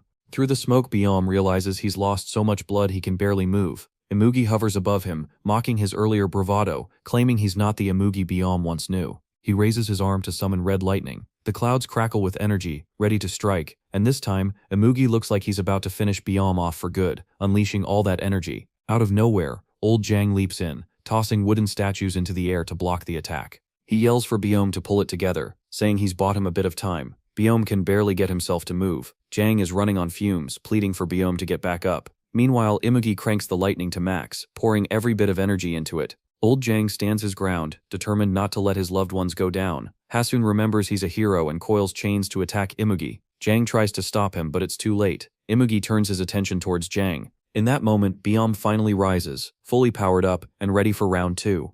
Jang's yelling for Byom to help Haseon, but Byom isn't falling for it. Imugi changes into an Ikshin. Meanwhile, our hero's trying to choke Imugi out, holding him down for Byom to strike. Imugi fires off an energy blast, but our guy hangs on and yells at Byom to move it. Finally, Byom lets out a massive roar, but old Jang is shocked. Byom isn't rushing in to save Haseon. He's aiming to take out Imugi. Imugi whips his tentacles around, slamming both Jang and Byom to the ground, but Jang isn't backing down. Imugi gathers up another lightning spell, crazy confident he'll finish them all off in one hit. The lightning strikes and everything in its way gets wrecked. Smoke fills the area, and Jang gets hit hard, collapsing and zoning out. Imugi smirks for a second, but Haseon is still hanging on, and Byom's ready with his claws. It's a wild last stand. Our hero shouts for Byom to go for it, but those annoying tentacles have him locked down again. Byom struggles to break free. Nothing is ever easy, but then out of nowhere, he tears through those tentacles and charges like a dark tiger going straight for Imugi. Amid all this chaos, our guy's still hanging on to Imugi like a little monkey. Imugi finally loses it, unleashing his full power, making it impossible for our hero to hold on. The energy wave flings him away, and as he falls he just hopes Byom finishes Imugi off for good. Byom doesn't hesitate. He leaps in and slashes at Imugi. Imugi barely gets a defense up, but Byom pushes through and digs into him. Blood spills from Imugi's throat as he desperately tries to stop it. He's lost on how Byom suddenly powered up. He collapses with Byom looming over him like a nightmare. The tiger charges again, and Imugi is just trying to hold himself together. Feeling a death blow coming, he mutters that he didn't want to go out like this. In the final moment, Byom's about to smash him, but out of nowhere, Imugi explodes upward with one last surge. Smoke rises, and both beasts are still standing, but Imugi's stamina is shot, while Byom's still got plenty of power left to put him down for good. Suddenly Doc shows up with his bat, ready to smack Byom into next week. Byom's furious that Doc's suddenly on the Yacha gang's side, but Doc doesn't care. He just swings and knocks Byom out cold. Shiny grabs Imugi while Doc looks at our unconscious hero. He hesitates for a moment thinking, then scoops him up and carries him off. A little while later, Shiny bursts into the lab. All worried about Imugi, Haseon, acting casual, says Imugi just has some minor injuries, and a lord like him doesn't break that easily. Shiny, already irritated, snaps back asking if they really have to do the transplant right now. Can't they just wait until Imugi wakes up? Haseon reminds her that Imugi's lifelong dream is to take Haseon's power and be reborn as something totally unique. That just ticks Shiny off even more, and she yells that she's not against the transplant, just that they can wait until Imugi is conscious. Haseon hits back, saying she clearly doesn't trust him. He goes on about how Imugi shouldn't let something so minor bother him. Then he adds that if Imugi can't push through this, maybe his vessel was never meant to be. Finally, Shiny snaps and grabs Haseon by the neck. Haseon calmly warns her that the transplant's already underway, and if she hurts him, it'll affect Imugi too. He starts bragging about how he's creating the strongest superhuman ever, which leaves Shiny stunned. She demands he stop everything right now. Haseon's practically ecstatic, obsessed with the idea that he's making this powerful being right in front of her. Shiny desperately calls out to Imugi to wake up and stop the grafting, but he can't hear her. Though she wants to smash Haseon in the face, she knows it'll just make things worse. Haseon shouts that she doesn't understand anything. At that moment, Haseon finally snaps back to consciousness. He's confused about where he is and what kind of nightmare this is. Spotting Imugi, he immediately wants to break free and take him down. Shuni and Haseon see he's awake, and Haseon gets this crazy look in his eyes, like he just won the lottery. The machine speeds up, and Haseon, bewildered, demands they turn it off right now. He squeezes his eyes shut and suddenly everything goes silent. But when he opens them again, he finds himself in some strange room, hands tied up. Haseon is thrilled that Haseon is all alone. He admits he's always wanted to see Haseon in person. Our hero starts yelling, wanting to know who this creep is and what's going on. Haseon just laughs and tells him not to die yet, or he'll mess up the fun. Doc walks in, and Haseon realizes this is the same scumbag he knows, but Doc just walks past, ignoring him entirely as Haseon calls out. A sharp-featured man wears a confident grin, clearly amused by the situation, while another man behind him chuckles with a mocking smile, showing they feel completely in control. In front of them, a heavy-set blonde boy looks nervous and confused, sweating as he takes in his surroundings, while a short-haired girl beside him stays alert but tense.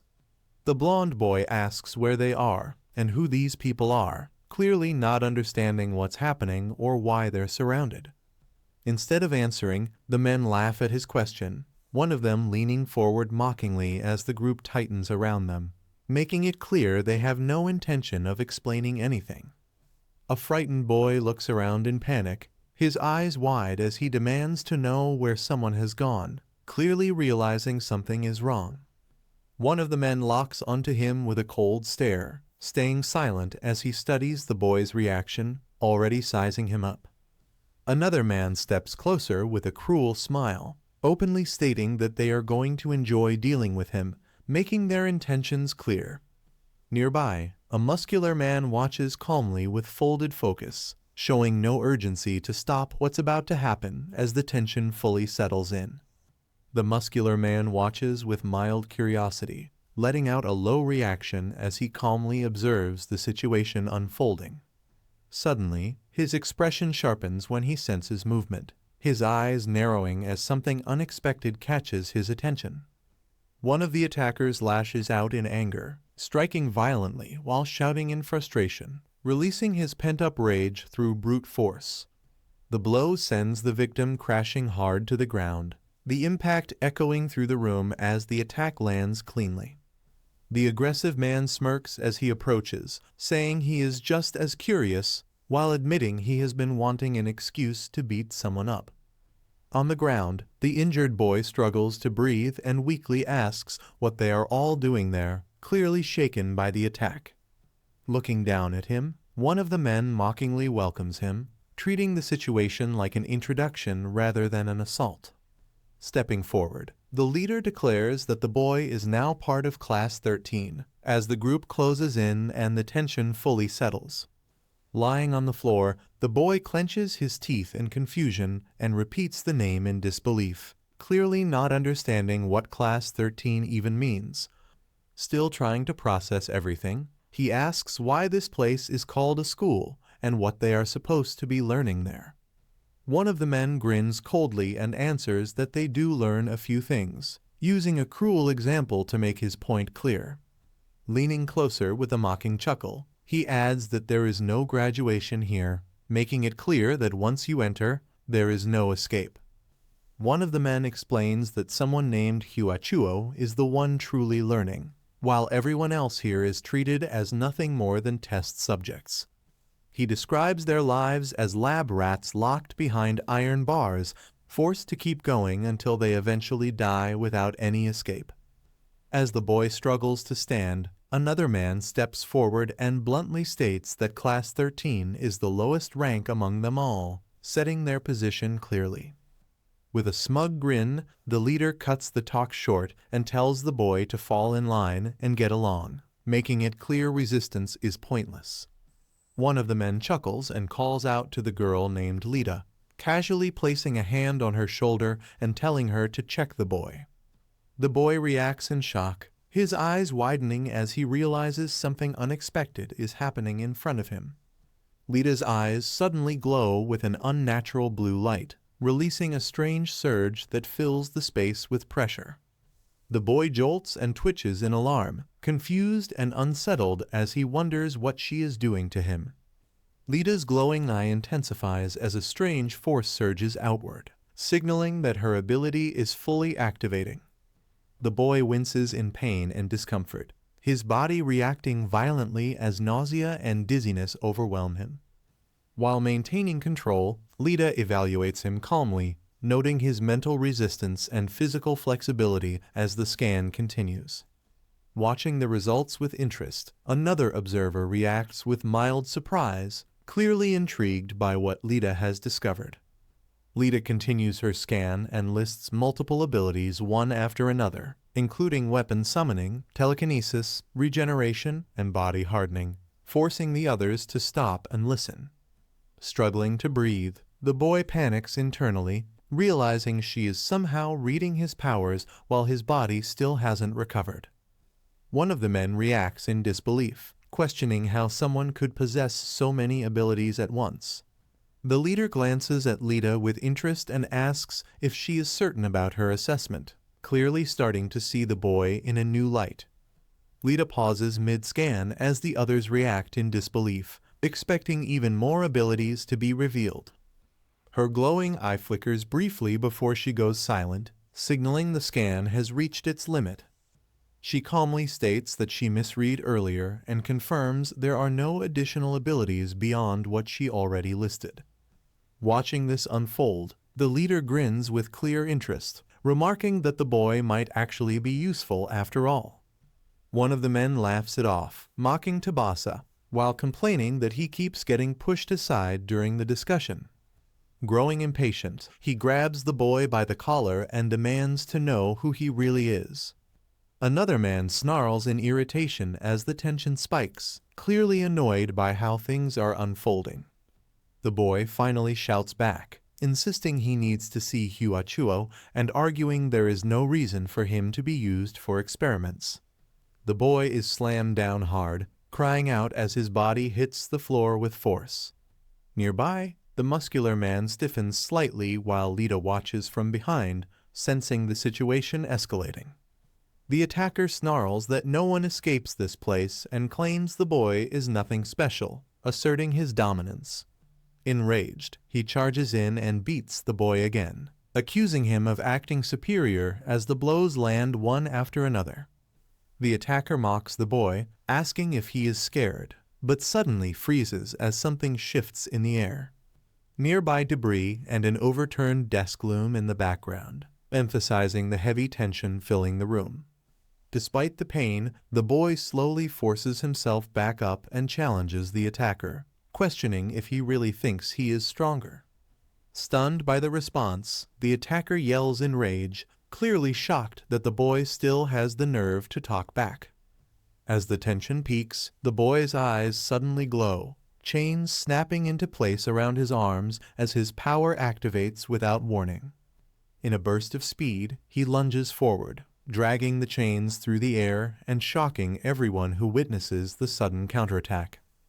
One of the men screams in rage, realizing too late that the boy has turned the situation around and is striking back. The boy charges past them in a blur, chains whipping forward as his movement leaves the group stunned by his sudden show of strength.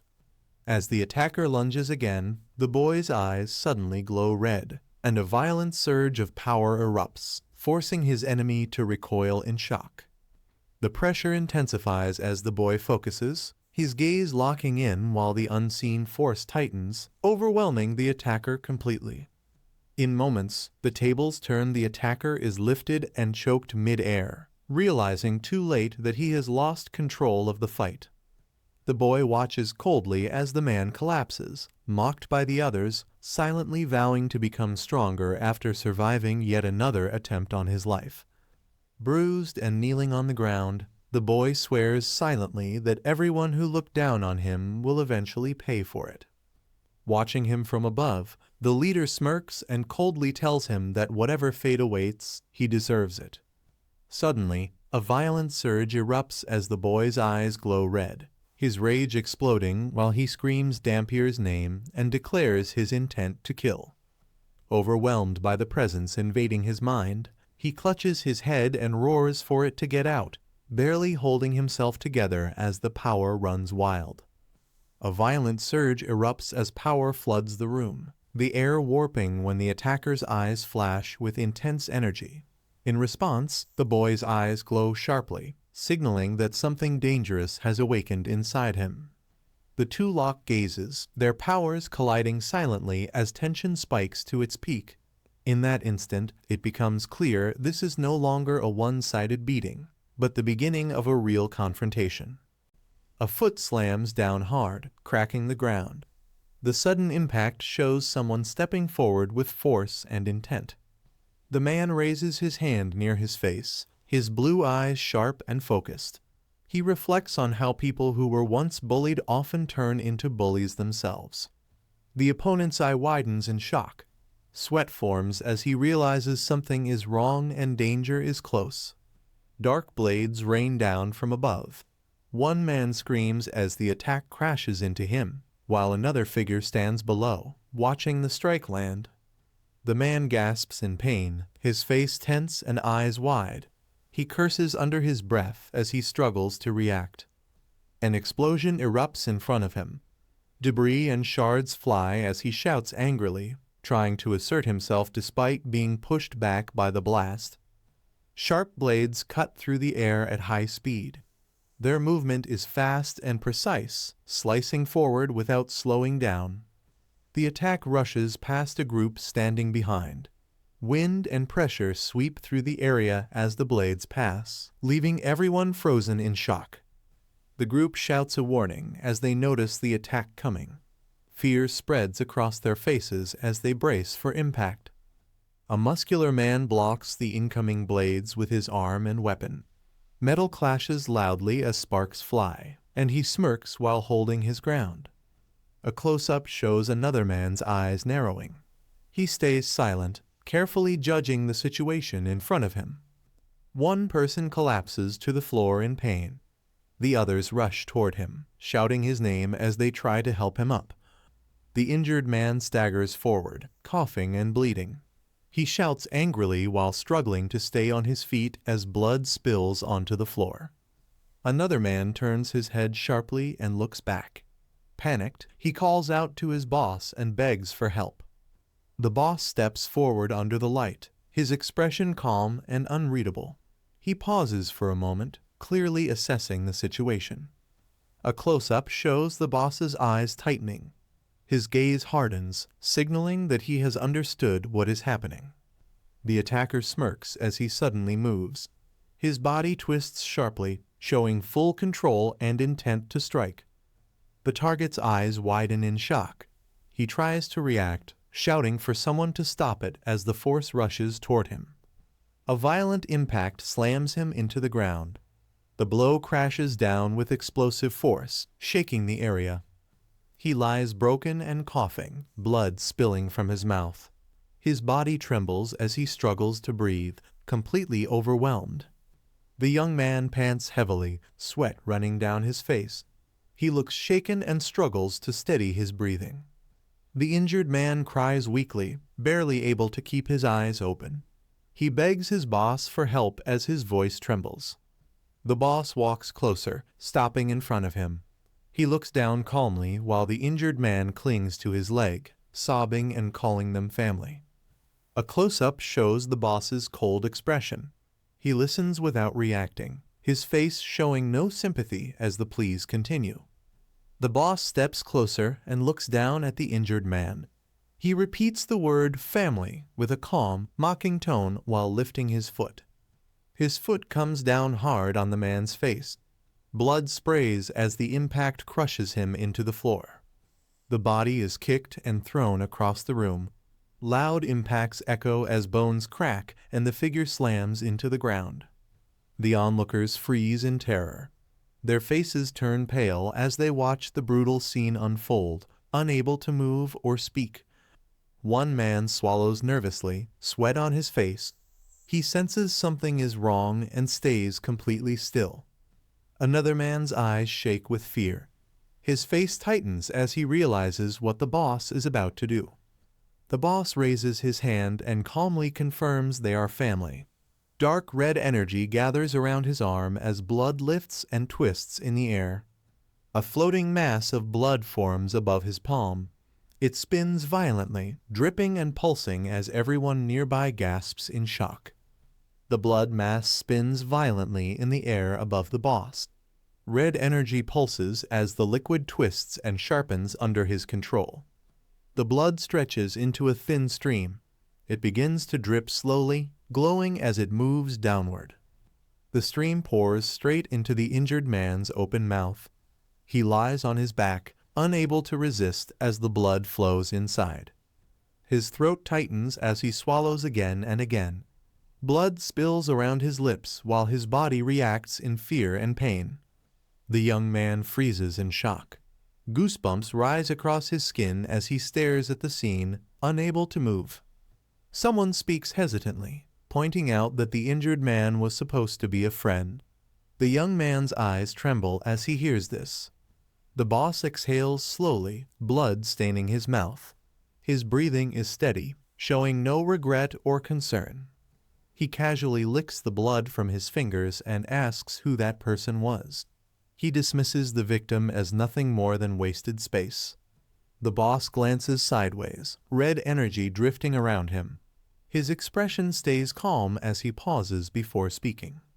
He tells the young man that he will now work for him. The young man shivers, sweat dripping as fear tightens his face. The young man asks what will happen if he refuses. The boss looks back with a cold, unreadable stare. The boss lets out a quiet laugh and casually waves his hand. The gesture makes the threat clear without needing words. The young man's face tightens as a sharp pain cuts across him. Blood spills immediately, and his eye shakes in panic. The boss speaks coldly, making it clear he never asked for an opinion. Blood moves on its own, slicing through the air at his command. Standing tall, the boss declares that he is giving an order. Red energy coils around his hand as the pressure in the room increases. The young man stares in horror as blood gushes uncontrollably from his wound. He realizes resistance is impossible, and that the command is absolute. One of the men steps forward confidently and tells the boss to leave it to him. He cracks his knuckles, ready to act, saying he will make the target understand. Another fighter moves into position beside him. Blood, mist, and pressure swirl lightly as both prepare to engage. The young man watches closely, clenching his teeth.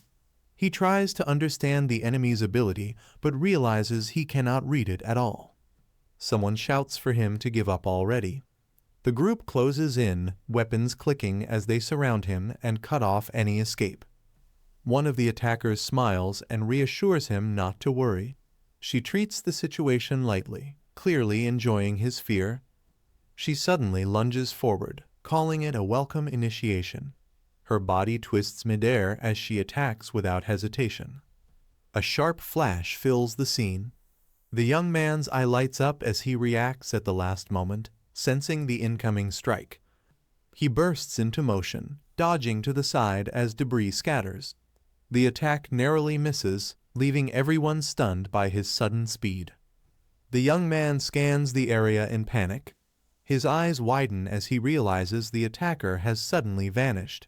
He gasps and stares around, sweat forming as he struggles to track her movement. Without warning, a presence appears behind him. A figure drops down from above with glowing eyes and a sharp grin. She leans in close and asks if he was looking for her. The young man flinches in shock as the danger closes in. A man smirks in satisfaction, clearly pleased with how things are unfolding as he watches the situation calmly. A tall, intimidating man steps forward with confidence and orders Tabasa to back off, asserting control while another figure stands behind him in support. One of the subordinates laughs and tells his boss to go easy, pointing out that it's rare to find someone entertaining enough to mess with. The boss chuckles and agrees, his glowing eyes showing amusement as he decides to enjoy the moment rather than end it quickly. Blood sprays across the scene as the injured man groans, realizing his wounds are worsening instead of stopping. The blood keeps gushing uncontrollably, splattering around him as his body struggles to stay upright. An opponent calmly raises a hand and taunts him, questioning how the pain feels while tightening control over the situation. Without giving him time to recover, the attacker charges forward, pressing the advantage as blood trails through the air. The injured man clutches himself as blood keeps pouring out, realizing he's losing too much strength and might pass out at this rate. His opponent tightens a fist and moves in without hesitation, clearly deciding to finish things before he can recover. In a blur of motion, the man is struck and sent flying through the air, blood scattering as his body is thrown aside. The attacker calmly acknowledges his resistance, praising him for putting up a decent fight while remaining completely in control. The attacker dashes forward with a twisted smile, launching another strike as blood splatters from the impact. Weapons crash against each other as he effortlessly deflects the attack, metal ringing while he stays completely relaxed. Getting close, he mocks his opponent, admitting it's been a long time since he's had this much fun in a fight. The injured man narrowly dodges the follow-up slash, barely escaping as the attack cuts through the air where he stood. The attacker chuckles and praises his opponent, noting how quickly he manages to get back on his feet despite the damage. Excited by the fight, he swings his weapon in a wide arc and brings it down aggressively, enjoying every second of the exchange. The injured man twists his body at the last moment, reacting in shock as the attack narrowly misses him. In the next instant, the blow lands with full force, slamming down brutally as the attacker maintains complete dominance. The injured man crashes and slides across the floor, struggling to regain his footing after the heavy impact. The attacker casually lifts his hand, spinning the blood in the air as if it were completely under his control. Smirking confidently, he mocks his opponent for already being tired, showing no sign of slowing down. With a relaxed wave of his hand, he sends another surge of force forward, keeping relentless pressure on his opponent. A sudden explosion erupts nearby, forcing the injured man to brace himself as the blast shakes the entire area. Breathing heavily, he looks around in shock, confused about what just happened and where the attack came from. A dense mass of blood spins sharply through the air, moving with unnatural speed toward its target. The attack detonates on impact, sending the opponent flying backward in a violent explosion of force. With glowing eyes, the attacker coldly tells his opponent to stay in the corner and think about how he plans to survive from now on. Blood droplets rush toward the injured man as he raises his guard in panic, sensing a lethal attack closing in. The condensed blood detonates at point-blank range, blasting him violently as pain and shock overwhelm his body. A massive explosion fills the area, and when the dust settles, the attacker stands calmly at the center, untouched and dominant. The attacker laughs quietly and casually tosses another blood droplet into the air, treating the fight like a game.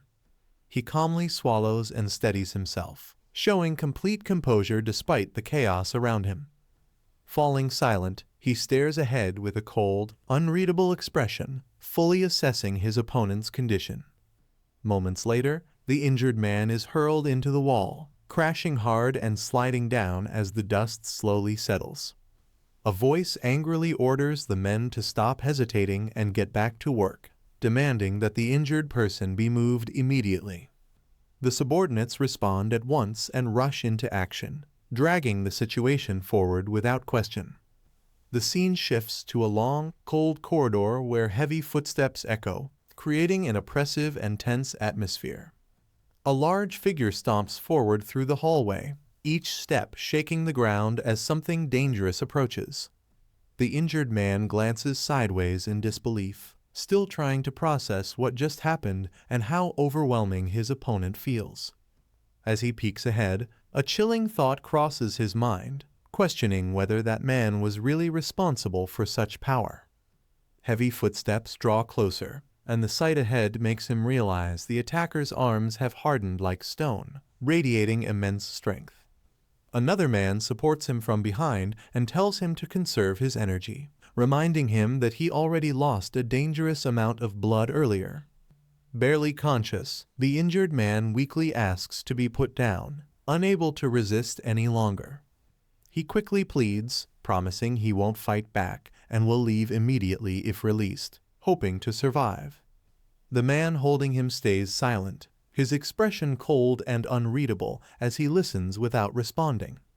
Stepping forward, he reminds him that there's nowhere to run and calmly asks if he even understands where they are. He bluntly explains that they are inside a prison where countless people are locked away and no one has ever escaped. The injured man listens in silence, then calmly answers that he understands the situation despite the odds.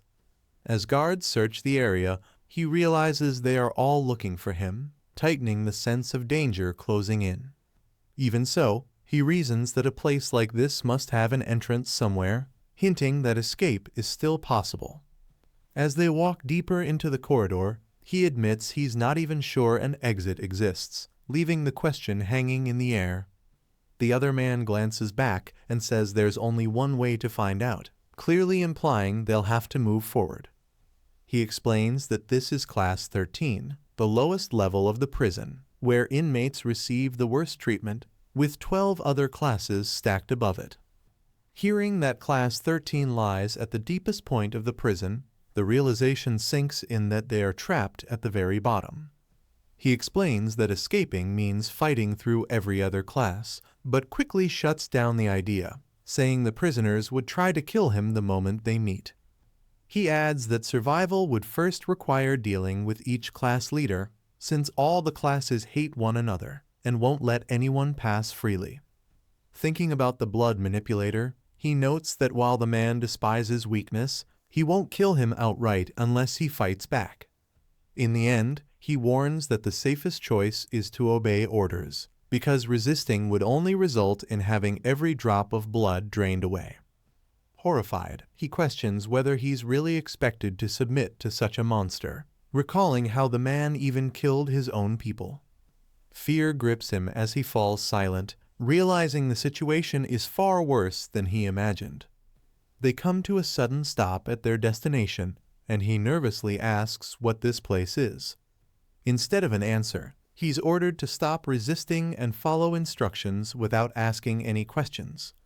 Shaken and anxious, he admits that staying around will only anger the blood manipulator, who will eventually force him to fight as well.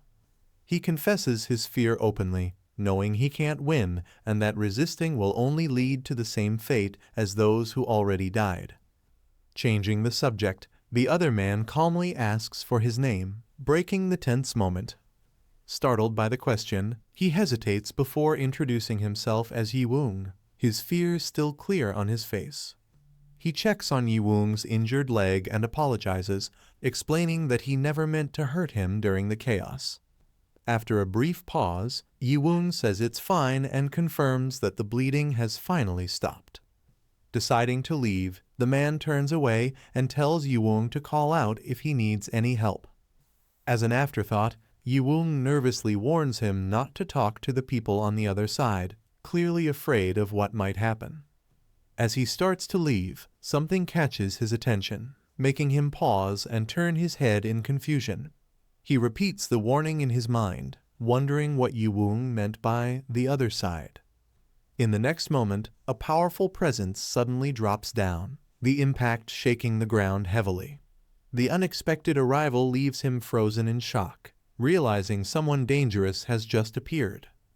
A cold, oppressive presence fills the area as something ominous silently approaches, creating tension before anyone speaks.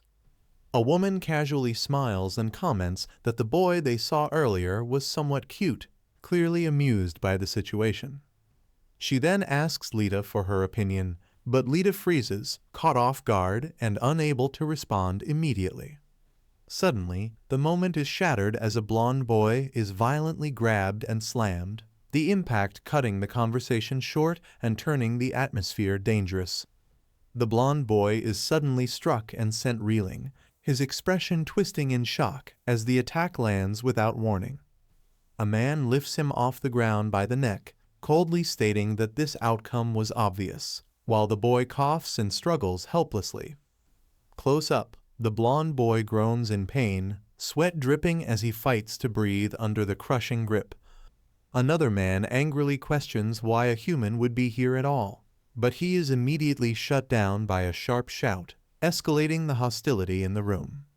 The man violently demands an answer from Lita, then immediately smashes the blonde boy down with brutal force, leaving no room for hesitation. The impact cracks against the ground as the boy coughs violently, blood spilling from his mouth while his body convulses in pain. Barely conscious, he admits that he already knew the truth but refused to accept it, sobbing as he struggles to breathe under the pressure. Watching this unfold, one figure coldly mocks the mistake, glaring down at the broken boy with clear disdain. Seeing the situation spiral out of control, a woman urgently shouts for them to stop, warning that Lita will be killed if it continues. Her plea comes too late as a sudden slap strikes Lita hard, the force snapping her head aside without mercy. The impact sends Lita flying back violently, her body crashing through the air as the power behind the blow explodes outward. She slams into the surroundings with repeated heavy impacts, the echoing force making it clear she has no chance to resist. The man coldly warns that he only needs a single finger to end her life, slicing her without hesitation as she winces in pain. After the attack, one of them asks how she knew the truth so quickly, while she explains that she realized it the moment she sensed his blood. Confused and frustrated, she questions how a human could possess such power, insisting she had no way of knowing more than that. As the tension lingers, one man decides to step away and contact Huachuo, while quietly planning to find out what the human is really plotting. The man calmly tells Lita that the only reason she is still alive is because her power is useful to him, making his control clear. He lifts her face and points out her unique ability to read powers, forcing her to acknowledge it under pressure. Struggling to breathe, Lita quietly agrees, her weakened state showing she has no strength left to resist. Leaning closer, he reminds her that her power still failed today, questioning why he should spare her when all she managed to do was recognize a mere human. The man presses down on Lita's head, demanding her absolute loyalty and making it clear he expects obedience without question. Under the crushing pressure, Lita trembles on the ground, barely holding herself upright as fear and pain overwhelm her. He suddenly yanks her head back and orders her to answer, forcing a scream out of her as blood spills from her mouth. Lita hastily submits and agrees, while the scene cuts to the silent corridor, leaving the threat hanging in the air. Lita's bound hands twitch as she flinches instinctively, her body still reacting in fear even after submitting. Elsewhere, a furious man roars the name Jangzung Bayam, his rage and killing intent clearly surging. At the same time, a blond man calmly touches his head, quietly wondering if he will ever see them again. In a dim room, another man sits on the floor grumbling to himself, the aftermath of the incident lingering in silence. Sitting alone, the boy lets out a tired sigh, admitting to himself that he will probably die long before any hope of escape arrives. Footsteps approach as someone carries a bowl filled with food, the sound breaking the heavy silence of the room. The boy looks up in surprise and asks if the food is meant for him, hesitating as the person in front of him stops. The bowl is placed down with a soft clack, confirming it is indeed for him and marking a small but unexpected shift in his situation. As the food is left behind, the boy urgently calls out, complaining that he cannot even eat properly in his current condition. The person pauses at the doorway and stops without turning around, letting the complaint hang in the air. After a brief glance back, he calmly states that the boy possesses powers, revealing he already knows the truth. The boy reacts with confusion and pain, groaning softly as the realization hits him. The boy suddenly reacts in shock as he senses something activate, his expression shifting from confusion to alarm. A strange object floats unsteadily in the air, wobbling as he concentrates, realizing he has never needed this level of precision before. He steadies his focus and carefully flicks it, regaining control as the movement finally stabilizes. Watching with a smirk, the other man casually suggests that with such control, the boy could easily cut off his restraints. The boy's eyes widen in shock as he suddenly realizes what is happening, sensing danger at the last second.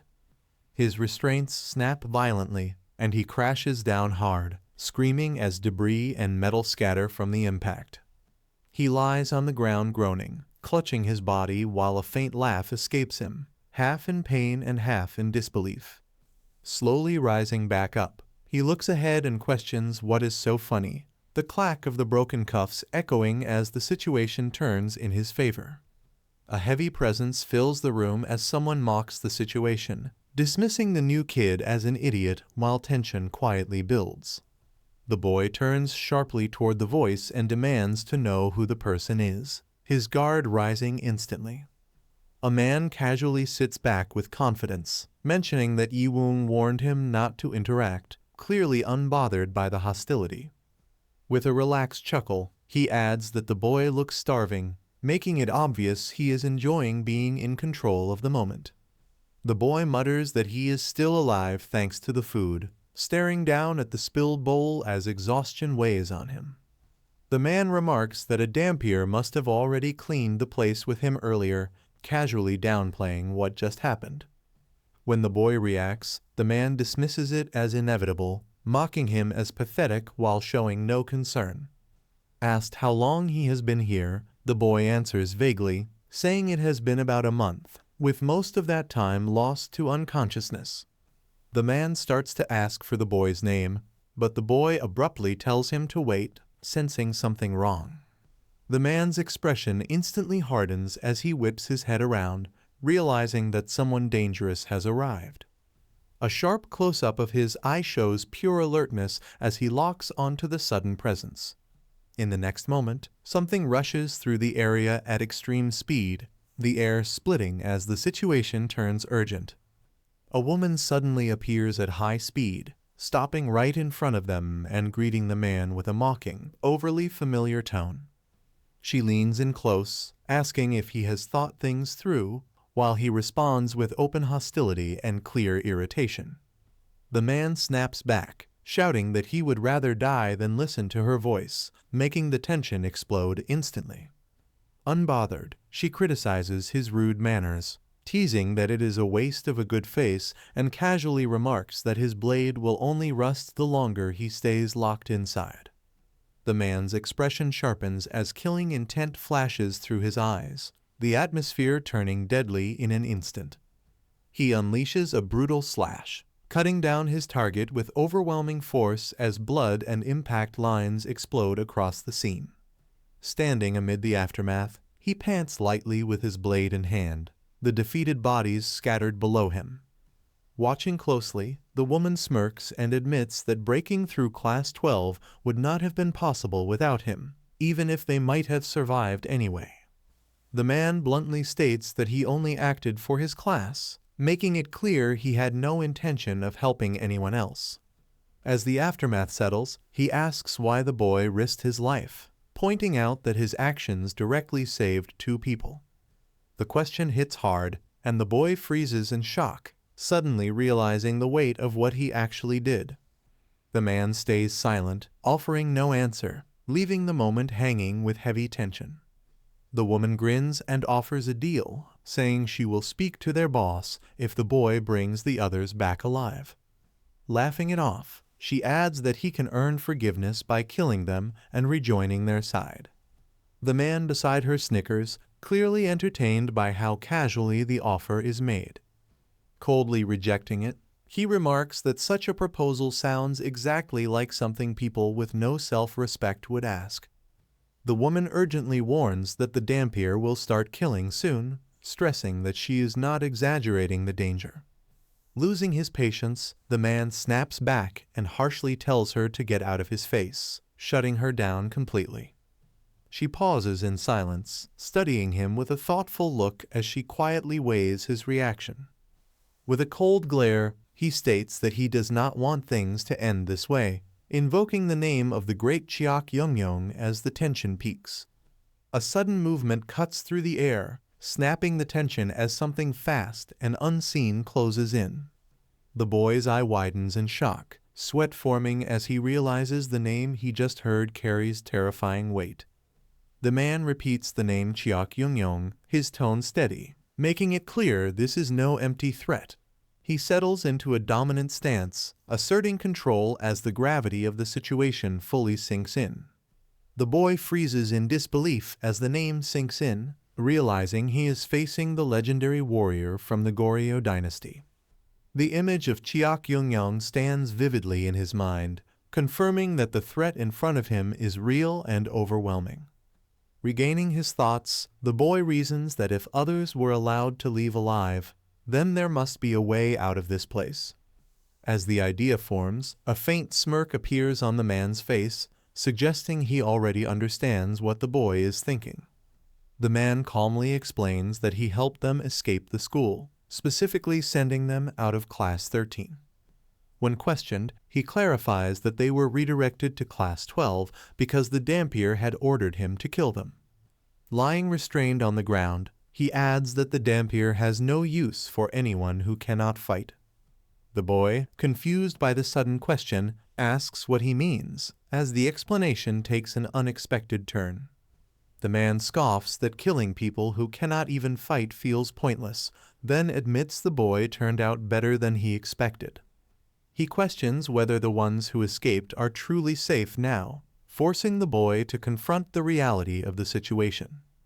He explains that for now they are fine, since he wiped out everyone in Class 12 who tried to attack them. However, he adds that they are still trapped inside the school, powerless, and unable to escape on their own. The boy listens in shock as the man calmly says he did everything he could to help them, even if it meant ending up chained in that place himself. He shrugs it off, saying he made his choice and is now paying the price for it without regret. Suddenly, a girl appears holding a bowl and questions what they are even talking about, shifting the tension in the room.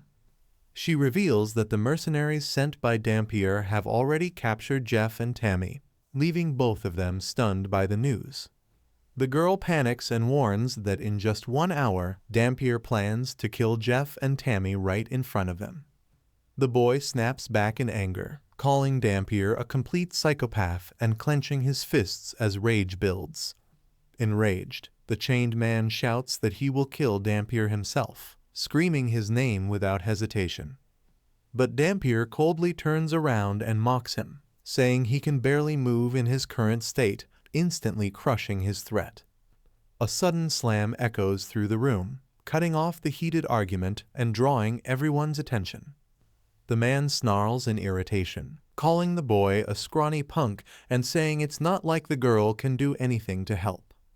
At the same time, something metallic skids across the floor, clinking loudly as it comes to a stop between them. The boy freezes and stares at it in shock, realizing something unexpected has just entered the situation.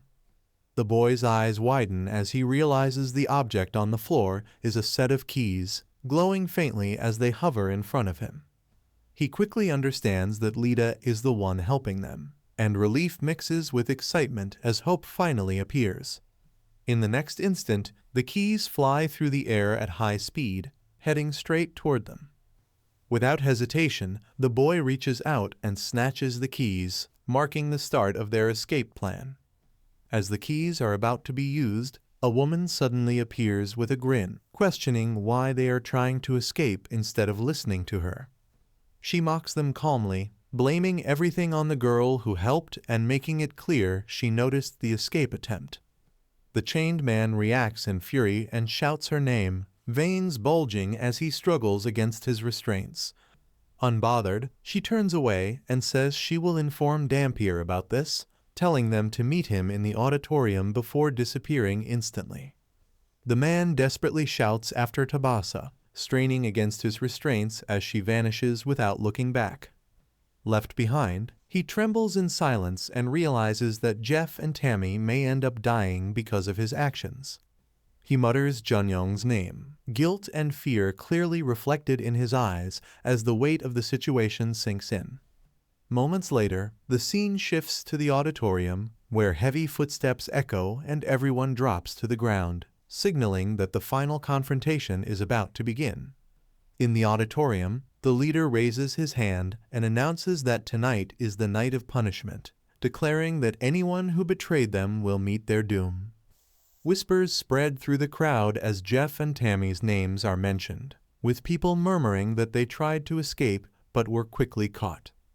The leader orders the next culprit to be brought out, revealing the one who helped them escape, and Junyoung is dragged into view, shocking everyone present. With a twisted grin, the leader declares that the final traitor is someone from their own ranks and commands his men to seize them, pushing the situation toward total chaos.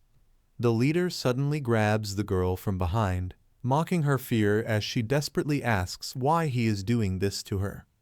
In the next instant, he launches a brutal attack, kicking one person aside while striking another with overwhelming force, sending bodies flying across the floor. A terrified onlooker freezes in shock as the violent blows land one after another, the sound of impacts echoing through the hall. One victim collapses to the ground in pain, barely able to move, while the attacker steps forward calmly, asserting complete control over the situation. The leader grins and signals to continue, ordering his men to start the execution without hesitation. One subordinate raises his weapon high, preparing to strike as the captive struggles helplessly beneath his grip. Just as the blade swings down, a sudden disturbance cuts through the air, shocking everyone and halting the attack mid-motion. A desperate shout rings out, forcing all eyes to turn as the execution is abruptly interrupted at the last second. He drops to his knees and begs, offering to obey anything as long as the others are spared. The leader laughs at the sight, mocking him for kneeling and enjoying his complete humiliation. Even after hearing the plea, the leader coldly rejects it, saying that submission alone isn't enough for him. Without hesitation, he brings his weapon down again, striking him brutally and making it clear the violence isn't over yet. The attacker doesn't stop, launching another violent combination and smashing him down while demanding confirmation that he'll obey. A heavy blow slams into his body, leaving him sprawled on the floor and completely overwhelmed by the assault. Gritting through the pain, he desperately reaches out and grabs onto the attacker, trying to stop the next strike. Screaming in agony, he finally gives in again, begging them to let the others go as the beating continues. After crushing him into the ground, the leader finally agrees to the deal and orders his men to let the captives go. Lying face down and barely conscious, he forces out a weak laugh, relieved that his sacrifice worked. As the tension eases, his battered face is shown up close, bloodied but still conscious after enduring the beating. With the danger momentarily over, he struggles to get up while someone rushes to check on Lita, calling out to her in concern. Just when everyone thinks it's over, the leader changes his tone, saying it's only fair he gets something in return for agreeing. He drags the battered man back up, reminding him of his promise and coldly confirming that he'll obey any order. As fear spreads, the demand becomes clear and the situation turns even more horrifying than before. The leader gives his final command, ordering him to kill the others himself, pushing him into an impossible choice. Hearing the order, he snaps back in rage, cursing the leader and refusing to accept such a twisted demand. The leader only laughs, mocking him and pointing out that backing out now would mean breaking his own promise. In a sudden, shocking move, the leader turns his violence elsewhere, striking without warning and sending a body crashing down. The brutal impact leaves everyone frozen in horror, their faces filled with shock as they realize the situation has taken an even darker turn. Trembling and barely standing, he calls out Young-Young's name and asks him to look after Tammy, sensing something is about to change. As blood drips down his face, his grip tightens and a strange power surges through him, shocking everyone nearby. Someone demands to know what he's doing, but the answer becomes clear as an overwhelming aura erupts from his body. His eyes glow with violent energy, and even while wounded, he reveals that he still has a way to fight back, turning the tables in an instant.